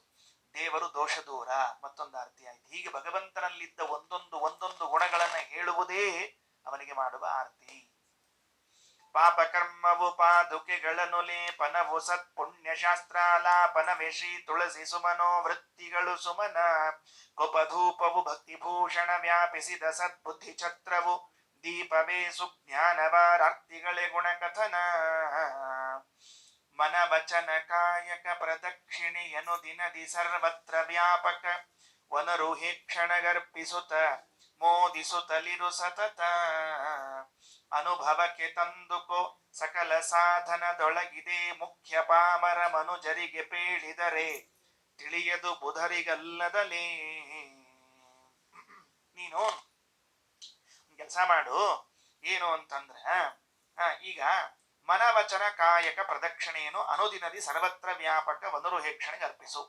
ಮನಸ್ಸಿನಿಂದ, ಮಾತಿನಿಂದ, ದೇಹದಿಂದ ಮಾಡುವಂತಹ ಪ್ರದಕ್ಷಿಣೆಯನ್ನು ಭಗವಂತನಿಗೆ ಒಪ್ಪಿಸು. ಏನ್ ಪ್ರದಕ್ಷಿಣೆ ಮಾಡ್ತೀವಿ ಮನಸ್ಸಿನಿಂದ, ಮಾತಿನಿಂದ, ದೇಹದಿಂದ? ಅದು ಇಷ್ಟೇ. ಮನವಚನ ಕಾಯಕ ತ್ರಿಕರಣಗಳು. ಒಂದು ಕೆಲಸ 3 ರೌಂಡ್ ಹಾಯ್ದು ಬರ್ತದೆ ಯಾವಾಗ್ಲೂ. ಒಂದೇನೇ ಕೆಲಸ ಮಾಡೋದಿದ್ರೆ 3 ಕಡೆಯಿಂದ ಹೋಗಿ ಬರ್ಬೇಕು. ಮೊದಲು ಮನಸ್ಸಿನಲ್ಲಿ, ಮಾತಿನಲ್ಲಿ, ದೇಹದಲ್ಲಿ. ಮನಸ್ಸಿನಲ್ಲಿ, ಮಾತಿನಲ್ಲಿ, ದೇಹದಲ್ಲಿ. ಹೀಗೇನು ಮನವಚನ ಕಾಯಕ ಇದೆಯಲ್ಲ, ಇದು ಪ್ರದಕ್ಷಿಣೆ. ಇದು ಯಾರಿಗೆ? ಪರಮಾತ್ಮನಿಗೆ. ನಾನು ಮೊದಲು ಊಟ ಮಾಡಬೇಕು ಅಂತ ಮನಸ್ಸಿನಲ್ಲಿ ಅಂದ್ಕೊಂಡೆ, ಆಮೇಲೆ ಬಾಯಿಂದ ಊಟ ಅಂದೆ, ಆಮೇಲೆ ಕೈಯಿಂದ ಊಟ ಮಾಡಿದೆ. ಹಾಗಾದ್ರೆ ಏನಾಯ್ತು? 1 ರೌಂಡ್ ಆಯ್ತು. ನೆಕ್ಸ್ಟ್ ಮಲಗಬೇಕು ಅನ್ಕೊಂಡೆ, ಬಾಯಲ್ಲಿ ಮಲಗಬೇಕು ಅಂದೆ, ದೇಹದಲ್ಲಿ ಮಲಗಿಸಿದೆ, 1 ರೌಂಡ್ ಆಯ್ತು. ಹೀಗೆ ಮಾಡುವ ಒಂದೊಂದು ಕೆಲಸಗಳು ಒಂದು ಆವೃತ್ತಿ ಬಂದಾಗ, ಮಾತಿನಿಂದ, ಮನಸ್ಸಿನಿಂದ, ದೇಹದಿಂದ ಒಂದು ಆವೃತ್ತಿ ಬಂದಾಗ ಅದು ದೇವರಿಗೆ ನೀನು ಹಾಕುವ ಪ್ರದಕ್ಷಿಣೆ ಅಂತ ತಿಳಿದುಕೋ. ಪ್ರದಕ್ಷಿಣೆ ಅಂತ ತಿಳಿದುಕೋ. ಅಥವಾ ಹೀಗೆ ಉದ್ದಕ್ಕೆ ವರ್ಕಿಂಗ್ ಹೋಗ್ತಿ, ಹೀಗೆ ಹೋಗ್ತಿ, ಹೀಗೆ ಹೋಗ್ತಿ, ಹೀಗೆ ಬರ್ತಿ, ಮತ್ತೆ ಶಬ್ದ ಆಡಿ ಆಡಿ ಅಲ್ಲೇ ಬರ್ತಿ, ಮನಸ್ಸಿನಲ್ಲಿ ವಿಚಾರ ಮಾಡಿ ಮಾಡಿ ಅಲ್ಲೇ ಬರ್ತಿ. ಇವೇ ನೀವು ದೇವರಿಗೆ ಹಾಕುವ ಪ್ರದಕ್ಷಿಣೆ. ಯಾಕಮ್ಮ? ಸರ್ವತ್ರ ವ್ಯಾಪ್ತ. ನೀ ಹೆಂಗ್ ಹೋದ್ರೂ ಒಂದ್ ಸುತ್ತಾಗೇ ಬಿಡ್ತದೆ. ಹಿಂಗ್ ಹೊಂಟಿದ್ದಿ ಅಂದ್ರೆ ಎಡಕ್ಕೋ ಬಲಕ್ಕೋ 2 ಕಡೆ ಇದ್ದಾನೆ, ಎಡಕ್ಕೋ ಆತು ಬಲಕ್ಕೋ ಆತು. ಹಿಂಗ್ ಹೊಳಿದೆ ಅಂದ್ರೆ ಹಿಂದೋ ಮುಂದೋ 2 ಆಯ್ತು, ಹಿಂಗ್ ಬಂದಿ ಅಂದ್ರೆ ಪ್ರದಕ್ಷಿಣೆ ಆಯ್ತು. ಹಾಗಾದ್ರೆ ದೇಹದಿಂದ, ಮಾತಿನಿಂದ, ಮನಸ್ಸಿನಿಂದ ಮಾಡುವ ಎಲ್ಲ ಕರ್ಮಗಳು ಭಗವಂತನಿಗೆ ಪ್ರದಕ್ಷಿಣೆ. ವಚನ ಕಾಯಕ ಪ್ರದಕ್ಷಿಣಿ ಅನುದಿನದಿ ಸರ್ವತ್ರ ವ್ಯಾಪಕ ವನರುಹಿ ಕ್ಷಣಗರ್ಪಿಸುತ್ತ ಮೋದಿಸುತ್ತಲಿರು ಸತತ. ಇದ್ರ ಜೊತೆಗೆ ಅನುಭವಕ್ಕೆ ತಂದುಕೋ, ನಿನ್ನ ಅನುಭವಕ್ಕೆ ಬರ್ಬೇಕಿದು. ಬರೇ ಬಾಯಲೆ ಶಬ್ದ ಹೇಳಿದ್ರೆ ನಡೆಯೋದಿಲ್ಲ, ಶಬ್ದ ಹೇಳಿ ನಡೆಯೋದಿಲ್ಲ. ಹಾಲು ಅಂತಂದ್ ಮಾತ್ರಕ್ಕೆ ಹಾಲು ಕೊಡ್ದಂಗೆ ಆಗಂಗಿಲ್ಲ, ಹಾಲು ಅಂದ್ ಮಾತ್ರಕ್ಕೆ ಹಾಲು ಕೊಡ್ದಂಗೆ ಆಗಂಗಿಲ್ಲ, ಹಾಲು ಕುಡಿದ ಮಾತ್ರಕ್ಕೆ ಅದು ದೇಹಕ್ಕೆ ಹತ್ತಂಗೆ ಆಗಂಗಿಲ್ಲ. ಹಾಲು ಜೀರ್ಣಿಸಿಕೊಂಡಾಗ ಮಾತ್ರ ಹಾಲು ದೇಹಕ್ಕೆ, ಬರೇ ಜೀರ್ಣಿಸಿಕೊಂಡಾಗಲ್ಲ, ಜೀರ್ಣಿಸಿ ದೇಹದಲ್ಲಿ ಪುಷ್ಟಿಯನ್ನ ಗೈಸಿದಾಗ ಮಾತ್ರ ನಿಜವಾದ ಅರ್ಥದಲ್ಲಿ ಹಾಲು ಕುಡದಂತೆ. ಇಲ್ಲೇ ಇದ್ರೆ ಹಾಲು ಕೊಡ್ದಂಗೇನು, ಕುಡ್ದ ಹೋತು ಏನು ಹಾಲು ಕೊಡ್ದಂಗೆ ಲೆಕ್ಕದು ಅಲ್ಲ, ಉಲ್ಟಾ ವಾಂತಿ ಆಯ್ತು ಹಾಲು ಕೊಡ್ದಂಗೇನದು ಅಲ್ಲ. ಅಂದ ಮೇಲೆ ಹಾಲು ಕುಡಿದರೆ ನಿಜವಾದ ಅರ್ಥ ಯಾವಾಗ ಅದು ಒಳಗಿಳಿದು ಜೀರ್ಣಿಸಿ ದೇಹದಲ್ಲಿ ಬದಲಾವಣೆ ಕೊಟ್ಟಾಗ ತಾನೆ. ಹಾಗೆ ಇಷ್ಟೆಲ್ಲ ಮಾತುಗಳನ್ನ ಬರೀ ಶಬ್ದದಲ್ಲಿ ಕೇಳಬೇಡ, ಅನುಭವಕ್ಕೆ ತಂದುಕೋ, ನಿನ್ನ ಅನುಭವಕ್ಕೆ ತಂದುಕೋ ಅದನ್ನು. ಸಕಲ ಸಾಧನದೊಳಗಿದೆ ಮುಖ್ಯ, ಇದೇ ಮುಖ್ಯ ಸಕಲ ಸಾಧನಗಳಲ್ಲಿ. ಅಧ್ಯಾತ್ಮ ಪೂಜೆ, ಅಧಿಭೂತ ಪೂಜೆ ಎಂಬುದು ಪಾಮರ ಮನುಜರಿಗೆ ಬೇಳಿದರೆ ತಿಳಿಯದು ಬುಧರಿಗಲಿ. ಇದು ಜ್ಞಾನಿಗಳಿಗೆ ಮಾತ್ರ ಅರ್ಥ ಆಗ್ತದೆ, ಅಜ್ಞಾನಿಗಳಿಗೆ ಯಾವುದೇ ಕಾರಣಕ್ಕೂ ಅರ್ಥ ಆಗೋದಿಲ್ಲ. ನೋಡು, ಚತುರವಿಧ ಪುರುಷಾರ್ಥ ಪಡೆವರೆ ಚತುರದಶ ಲೋಕದಳ ಮಧ್ಯದೊಳಿತ ರೂಪಾಯಗಳಿಲ್ಲ ನೋಡಲು ಸಕಲ ಶಾಸ್ತ್ರದಲ್ಲಿ. ಸತತ ವಿಷಯೇಂದ್ರಿಯಗಳಲ್ಲಿ ಪ್ರವಿತತ ನೆನೆಸಿ ರಾಜಿಸುವ ಲಕುಮೀಪತಿಗೆ ಸರ್ವ ಸಮರ್ಪಣೆಯುವಹ ಪೂಜೆ ಸದುಪಾಯ. ಎಲ್ಲಾ ಒಪ್ಸೋದೇ ದೊಡ್ಡ ಪೂಜೆ ದೇವರಿಗೆ. ಸರ್ವ ಸಮರ್ಪಣ ಅಂತದ. ಸರ್ವ ಸಮರ್ಪಣ ಅಂತಂದ್ರೆ ಏನು? ಎಲ್ಲ ನಿನ್ನದೇ, ನನ್ನದೇನಿಲ್ಲ. ಪ್ರತಿಯೊಂದು ಪದಾರ್ಥಗಳು, ಪ್ರತಿಯೊಂದು ಕರ್ಮಗಳು, ಪ್ರತಿಯೊಂದು ಶಬ್ದಗಳು, ಪ್ರತಿಯೊಂದೂ ನಿನ್ನದೇ ಅಂತ ಸಮರ್ಪಣೆ ಮಾಡೋದಿದೆಯಲ್ಲ, ಇದೇ ದೊಡ್ಡ ಉಪಾಯ ದೇವರಿಗೆ ಪೂಜೆ ಅಂತಂದ್ರೆ. ಚತುರ್ವಿಧ ಪುರುಷಾರ್ಥವ ಪಡೆವರೇ ಸಂಬೋಧನಾ. ಅದು ಕೆಲವೊಂದ್ ಸರ್ತಿ ಗೊತ್ತಾಗ್ಲಿ ಏನ್ ಶಬ್ದ ಅಂತ ಹೇಳಿ. 4 ತರಹದ ಪುರುಷಾರ್ಥವನ್ನ ಪಡ್ಕೊಳ್ಬೇಕು ಅಂತ ಇದ್ದವರೇ ಅಂತದು ಸಂಬೋಧನಾ. ಅದು ಉದ್ದಕ್ಕೆ ವಾಕ್ಯ ಆದಂಗೆ ಆಗ್ಬಿಟ್ಟದು. ಚತುರವಿಧ ಪುರುಷಾರ್ಥ ಪಡೆವರೇ, ಓ ಪಡೆಯುವರೇ, ನಿಮಗೆ 4 ಪುರುಷಾರ್ಥ ಬೇಕು ಅಂತಿದೆಯಾ?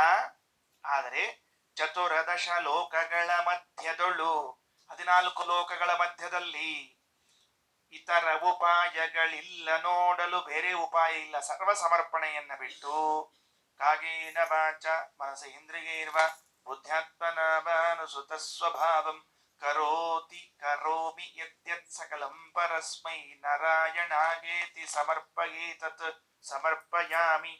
ಇದೇ ಮಹಾಪೂಜೆ ಸದುಪಾಯ. ಇದೇ ಸದುಪಾಯ, ದೊಡ್ಡ ಉಪಾಯ, ಇದು ಬೇರೆ ಇಲ್ಲ. ಸಕಲ ಶಾಸ್ತ್ರದಲ್ಲಿ ಸತತ ವಿಷಯೇಂದ್ರಿಯಗಳಲ್ಲಿ, ವಿಷಯಗಳಲ್ಲೂ ಇಂದ್ರಿಯಗಳಲ್ಲಿ ಪ್ರವಿತತನು, ಪ್ರವಿತತ ಅಂದ್ರೆ ವ್ಯಾಪ್ತ, ವ್ಯಾಪ್ತನಾಗಿ ರಾಜಿಸುವ ಇರುವಂತಹ ಲಕ್ಷ್ಮೀಪತಿಗೆ, ಪರಮಾತ್ಮನಿಗೆ ಸರ್ವ ಸಮರ್ಪಣೆಯೇ ಮಹಾಪೂಜೆ ಸದುಪಾಯ. ಇನ್ನೊಂದು ಇಂದ್ರಿಯಗಳಲ್ಲಿ ನಡೆಯುವಂತಹ ಪೂಜೆಯನ್ನು ಹೇಳ್ತಾರೆ. ಗೋಳಕವೇ ಕುಂಡ, ನಮ್ಮ ಇಂದ್ರಿಯಗಳಿರುವಂತಹ ಸ್ಥಾನವನ್ನೇ ಕುಂಡ ಎಂದು ಕರೆಯುತ್ತಾರೆ. ಅಗ್ನಿಕರಣವು, ಇಂದ್ರಿಯಗಳೇ ಅಗ್ನಿ. ಅಂದ್ರೆ ಈಗ ಹೆಂಗಿರ್ತದೆ, ಮನ್ಯಾಗ ಒಂದು ಹೋಮ ಅಂತಿದ್ರೆ ಮೊದಲು ಇಟ್ಟಂಗಿ ಹಾಕಿ ಕುಂಡವನ್ನು ತಯಾರು ಮಾಡ್ತಾರೆ, ಆ ಕುಂಡದೊಳಗೆ ಅಗ್ನಿ ಸ್ಥಾಪನೆ ಮಾಡ್ತಾರೆ. ನಮ್ಮ ಇಂದ್ರಿಯಗಳೇನಿವೆಯಲ್ಲ, ಈ ಗೋಲಕಗಳಿವೆಯಲ್ಲ, ಈ ಗೋಲಕಗಳೇ ಮತ್ತ ಕುಂಡ, ಅದರೊಳಗೆ ಅಗ್ನಿಗಳವ. ಯಾವುದು? ಇಂದ್ರಿಯಗಳೆಂಬ ಅಗ್ನಿಗಳಿವೆ. ಒಂದ್ ಚಿತ್ರ ತೆಗಿಬೇಕು ನಾವು. ಹೆಂಗ್ ತೆಗಿಬೇಕು? ಚಚ್ಚೌಕನ ಒಂದು ಕೊಂಡ ಹಾಕೊಂಡು ಆ ಕುಂಡದ ಎದುರಿಗೆ ಆರೋ ಮಾರ್ಕ್ ಹಾಕಿ ಇದು ಗೋಲಕ ಅಂತ ಬರ್ಕೋಬೇಕು. ಗೋಲಕವನ್ನು ಕುಂಡವೆಂದು ಕರೆಯುತ್ತಾರೆ. ಆ ಗೋಲಕದ ಒಳಗೆ ಇಂದ್ರಿಯ ಇದೆಯಲ್ಲ, ಅದನ್ನ ಇಲ್ಲಿಯ ಅಗ್ನಿ ಎಂದು ಕರೆಯುತ್ತಾರೆ. ಸರಿ, ಮುಂದೇನು ಅಂದ್ರೆ ಮೇಲೊದಗಿ ಬಹು ವಿಷಯ ಸಮಿಧೆಯು, ಅದೇನು ನಮಗ ವಿಷಯಗಳು ಬರ್ತಾವಲ್ಲ, ಕಣ್ಣಿನ ಕಡೆಗೆ ರೂಪ ಬರ್ತದ, ಕಿವಿಯ ಕಡೆಗೆ ಶಬ್ದ ಬರ್ತದ, ಮೂಗಿನ ಕಡೆ ಗಂಧ ಬರ್ತದಲ್ಲ, ಇದೇ ಸಮಿತ್ತು. ಯಾಕಂದ್ರೆ ಆ ಅಗ್ನಿ ಒಳಗೆ ಹಾಕ್ಲಿಕ್ಕೆ ಒಂದು ಆಹುತಿ ಬೇಕಲ್ಲ, ಅದೇ ಸಮಿತ್ತು. ಮತ್ತೆ ಹಂಗಾರೆ ಸ್ವಲ್ಪ ಅಗ್ನಿ ಚೂರು ಶಾಂತ ಆದ್ರೆ ಅಥವಾ ಸಣ್ಣ ಆದ್ರೆ ಗಾಳಿ ಯತ್ನವು, ನಿನ್ನ ಪ್ರಯತ್ನ ಅದ ಅಲ್ಲ, ಆ ಪ್ರಯತ್ನವೇ ಬೀಸುವ ಗಾಳಿ, ಆ ಯಜ್ಞಕೊಂಡಕ್ಕೆ ಹಾಕುವ ಗಾಳಿ ಅದು. ನಾವಂತರೂ ಪ್ರಯತ್ನ ಮಾಡಿ ಮಾಡಿ ವಿಷಯಗಳಂತ ಅನ್ಕೋತೀವ್ರಿ. ಸುಮ್ಮ ಸುಸೂತ್ರ ಮೊಬೈಲ್ ಆ ಕಡೆ ಎತ್ತಿಟ್ಟಿದ್ರೆ ಮುಗಿತಿರ್ತಿಲ್ಲ, ಅಲ್ಲಿ ಹೋದ ಮೊಬೈಲ್ ಎಳಕೊಂಡ ಅದನ್ನ ಯಾವ್ದು ಬೇಡಾಗಿರ್ತಾವ, ಅವನ್ ಸುದ್ದಿ ಇವನ್ ಸುದ್ದಿ, ಇವನ್ ಸುಕಾಲ ಅವನ್ ಸುಕಾಲ, ಮಸಾಕ್ತಿ ಅವ ಮುಟ್ಟಿದ ಬದುಕಿದ, ಏನ್ ಮಾಡ್ತೀವಿ, ಅವ್ನು ಹುಟ್ಟಿದ್ರು ಅಷ್ಟ ಬಿಟ್ಟರು ಅಷ್ಟೇ. ನಮಗ್ ವಿಷಯಗಳು ಬೇಕು, ನಮ್ ಪ್ರಯತ್ನ ಪೂರ್ವಕ ವಿಷಯ ತಗೋತೀವಿ. ದಾಸರಂದ್ರು, ನೀ ಪ್ರಯತ್ನ ಏನ್ ಮಾಡ್ಲಿಕ್ಕೆ ವಿಷಯ ಸಂಪಾದನೆಗೆ, ಅದೇ ಆ ಅಗ್ನಿ ಜಾಜ್ವಲ್ಯಮಾನವಾಗ್ಲಿಕ್ಕೆ ಬೀಸುವ ಗಾಳಿ ಅದು. ಯತ್ನ ಕಾಮಧೂಮವು ಸನ್ನಿಧಾನಾರ್ಚಿ, ಅಪೇಕ್ಷೆ ಇದೆಯಲ್ಲ, ಅದೇ ಧೂಮ. ನಾನು ಈ ವಿಷಯವನ್ನು ಭೋಗಿಸಬೇಕು, ಈ ವಿಷಯವನ್ನು ನೋಡಬೇಕು, ಕೇಳಬೇಕು ಅಂತ ಇಚ್ಛಾ ಪಡ್ತೀಯಲ್ಲ, ಅದೇ ಧೂಮ. ಸನ್ನಿಧಾನ, ಆ ವಿಷಯ ಮತ್ತು ನಿನ್ನ ಇಂದ್ರಿಯಗಳು ಸಂಪರ್ಕವಾಗ್ತದಲ್ಲ, ಅದೇ ಅರ್ಚಿ, ಜ್ವಾಲೆ ಅದು. ಮೇಳನವೇ ಪ್ರಜ್ವಾಲೆ, ಕಿಡಿಗಳು ಅಲ್ಲಿ ಅಗ್ನಿ ಪ್ರಜ್ವಾಲನ, ಅದರಿಂದ ಧಮ್ ಅಂತದ. ತುಳಿದಾನಂದಗಳೇ, ಆ ಕಿಡಿಗಳೇನಿರ್ತಾವಲ್ಲ ಅದು ಯಾವುದು? ನೀನು ಆನಂದ ಅನುಭವಿಸ್ತಿರ್ತೀಯಲ್ಲ, ಅದೇ ಅಗ್ನಿ ಜ್ವಾಲೆಯಿಂದ ಹೊರಬರುವ ಕಿಡಿಗಳು ಅಂತ ತಿಳಿದುಕೋ. ತತ್ಕಾಲ ಮಾತುಗಳೆಲ್ಲ ಮಂತ್ರಾಧ್ಯಾತ್ಮ ಯಜ್ಞವಿದು. ಈ ವಿಷಯಾನುಭವ ಮಾಡೋ ಕಾಲಕ್ಕೆ ಏನ್ ಮಾತಾಡ್ತಿರ್ತೀಯಲ್ಲ, ಅದೇ ಮಂತ್ರ. ನೋಡು ಅದೆಷ್ಟು ಚಂದದ, ನೋಡು ನದಿ ಅದೆಷ್ಟು ಚಂದ ಸೂರ್ಯೋದಯದ ನೋಡಂತಿ. ಆ ವಾಸ್ತವಿಕ ಸೂರ್ಯೋದಯ ಸೂರ್ಯಾಸ್ತ ನೋಡಬಾರ್ದ, ಮತ್ತೆ ಶಾಸ್ತ್ರ ಪ್ರಕಾರ ಇಲ್ಲ. ಸೂರ್ಯೋದಯ ಸೂರ್ಯಾಸ್ತಗಳನ್ನ ಶಾಸ್ತ್ರದ ಪ್ರಕಾರ ನೋಡಬಾರದು. ಸುಮ್ಮನೆ ದೃಷ್ಟ ನೋಡ, ಆ ಗಿಡ ಎಷ್ಟು ಚಂದದ ನೋಡು, ಏನ್ ಹಣ್ಣು ಹೂ ನೋಡು. ಹಾಗಾದ್ರೆ ಕಣ್ಣಿಗೂ ಹೂವಿಗೂ ವಿಷಯಕ್ಕೂ ಇಂದ್ರಿಯಕ್ಕೂ ಸಂಪರ್ಕವಾಯಿತು. ಇದೇನಿದು? ಸಮಿತು ಹಾಕುವಂತೆ. ಆಹಾ ಅಂತ ಆನಂದ ಆಯ್ತಲ್ಲ, ಅದೇ ಅದರೊಳಗಿನಿಂದ ಕಿಡಿಗಳು ಬಂದಂತೆ. ಇದನ್ನ ಅನುಸಂಧಾನ ಮಾಡು ಅಂತ ತಿಳಿದುಕೊಂಡು ಹೇಳ್ತಾ ಇದ್ದಾರೆ. ಆ ಕಾಲದಲ್ಲಿ ಎಷ್ಟು ಚಂದ ಆಗಿದೆಯಲ್ಲ, ನೋಡಿದೆಯಲ್ಲ, ಮಾತಾಡ್ತಿದ್ದೀಯಲ್ಲ, ಅದೇ ಮಂತ್ರ. ಮಂತ್ರ ಅಧ್ಯಾತ್ಮವಿತ್ತು. ಶಬ್ದ ಕೇಳಿ ಏನ್ ಚಂದ ಹಾಡಾಡ್ತಾರ್ರಿ, ಏನ್ ಚಂದ ಹಾಡಾಡ್ತಾರ. ಆ ಏನು ಚಂದ ಹಾಡು, ಏನು ಚಂದ ಹಾಡು ಶಬ್ದ ಆಡಿದೆಯಲ್ಲ, ಅದೇ ಆ ಕಾಲದಲ್ಲಿ ಯಜ್ಞದಲ್ಲಿ ಮಂತ್ರಗಳು. ಆ ನಡೆಸುವ ಯಜ್ಞದಲ್ಲಿ ಮಂತ್ರ. ಏನ್ ಯಜ್ಞ ನಡೆಸ್ತಾ ಇದ್ದೀರಿ? ಇದು ಒಂದು ಕೊಂಡ. ಶ್ರೋತ್ರೇಂದ್ರಿಯ ಇದೆಯಲ್ಲ, ಅದುವೇ ಅಗ್ನಿ. ಸಂಗೀತ ಶಬ್ದಗಳೇನ್ ಬರ್ತಾ ಇದೆಯಲ್ಲ, ಅದು ಸಮಿತ್ತು. ಮೇಳನ ಇದೆಯಲ್ಲ, ಅದು ಸನ್ನಿಧಾನ. ಅದರಿಂದ ಏನು ಚಕ್ ಅಂತ ಒಳಗೆ ಪ್ಲೇ ಆಗ್ತದ, ಒಳಗೆ ಬರ್ತದಲ್ಲ, ಅದರಿಂದ ಆನಂದ ಹುಟ್ಕೋತದಲ್ಲ, ಅದುಗಳೇ ಕಿಡಿಗಳು. ಆಗ ಆಹಾ ಏನ್ ಸಂಗೀತ ಅಂತ ರಾಗ ಎಳಿತೀಯಲ್ಲ, ಅದುವೇ ಮಂತ್ರ. ಇದೇ ಅಧ್ಯಾತ್ಮ ಯಜ್ಞ. ವಿಷಯ ಭೋಗಗಳನ್ನ ಮಾಡಿದ್ರು ಯಜ್ಞ ಅಂತ ಅನುಸಂಧಾನಕ್ಕೆ ಏನ್ ಕೊರತೆ ಇಲ್ಲ. ಇಷ್ಟು ನಮಗೆ ತಿಳಿಸಿಕೊಡ್ತಾರೆ. ಮುಂದೆ ಇನ್ನೊಂದು ರೀತಿಯ ಪೂಜೆಯನ್ನು ಹೇಳ್ತಾರೆ. ನಾಳೆ ಸಿಕ್ಕಾಗ ನೋಡಂತ ಹೇಳ್ತಾ ಶ್ರೀಕೃಷ್ಣ ಗುಣಮಸ್ತು. ಅಕ್ಷಯಂ ಕರ್ಮ ಯಸ್ಮಿನ್ ಪರೇ ಸ್ವರ್ಪಿತಂ ಪ್ರಕ್ಷಯಂ ಯಾಂತಿ ದುಃಖಾನಿ ಯನ್ನಾಮತಃ. ಅಕ್ಷರೋ ಯೋಜರಃ ಸರ್ವದೈವ ಅಮೃತಃ ಕುಕ್ಷಿಗಂ ಯಸ್ಯ ವಿಶ್ವಂ ಸದಾ ಜಾಧಿಕಂ. ಪ್ರೀಣಯಾಮೋ ವಾಸುದೇವಂ ದೇವತಾ ಮಂಡಲ ಖಂಡಮಂಡಲಂ. ಪ್ರೀಣಯಾಮೋ ವಾಸುದೇವಂ. ಶ್ರೀಕೃಷ್ಣ.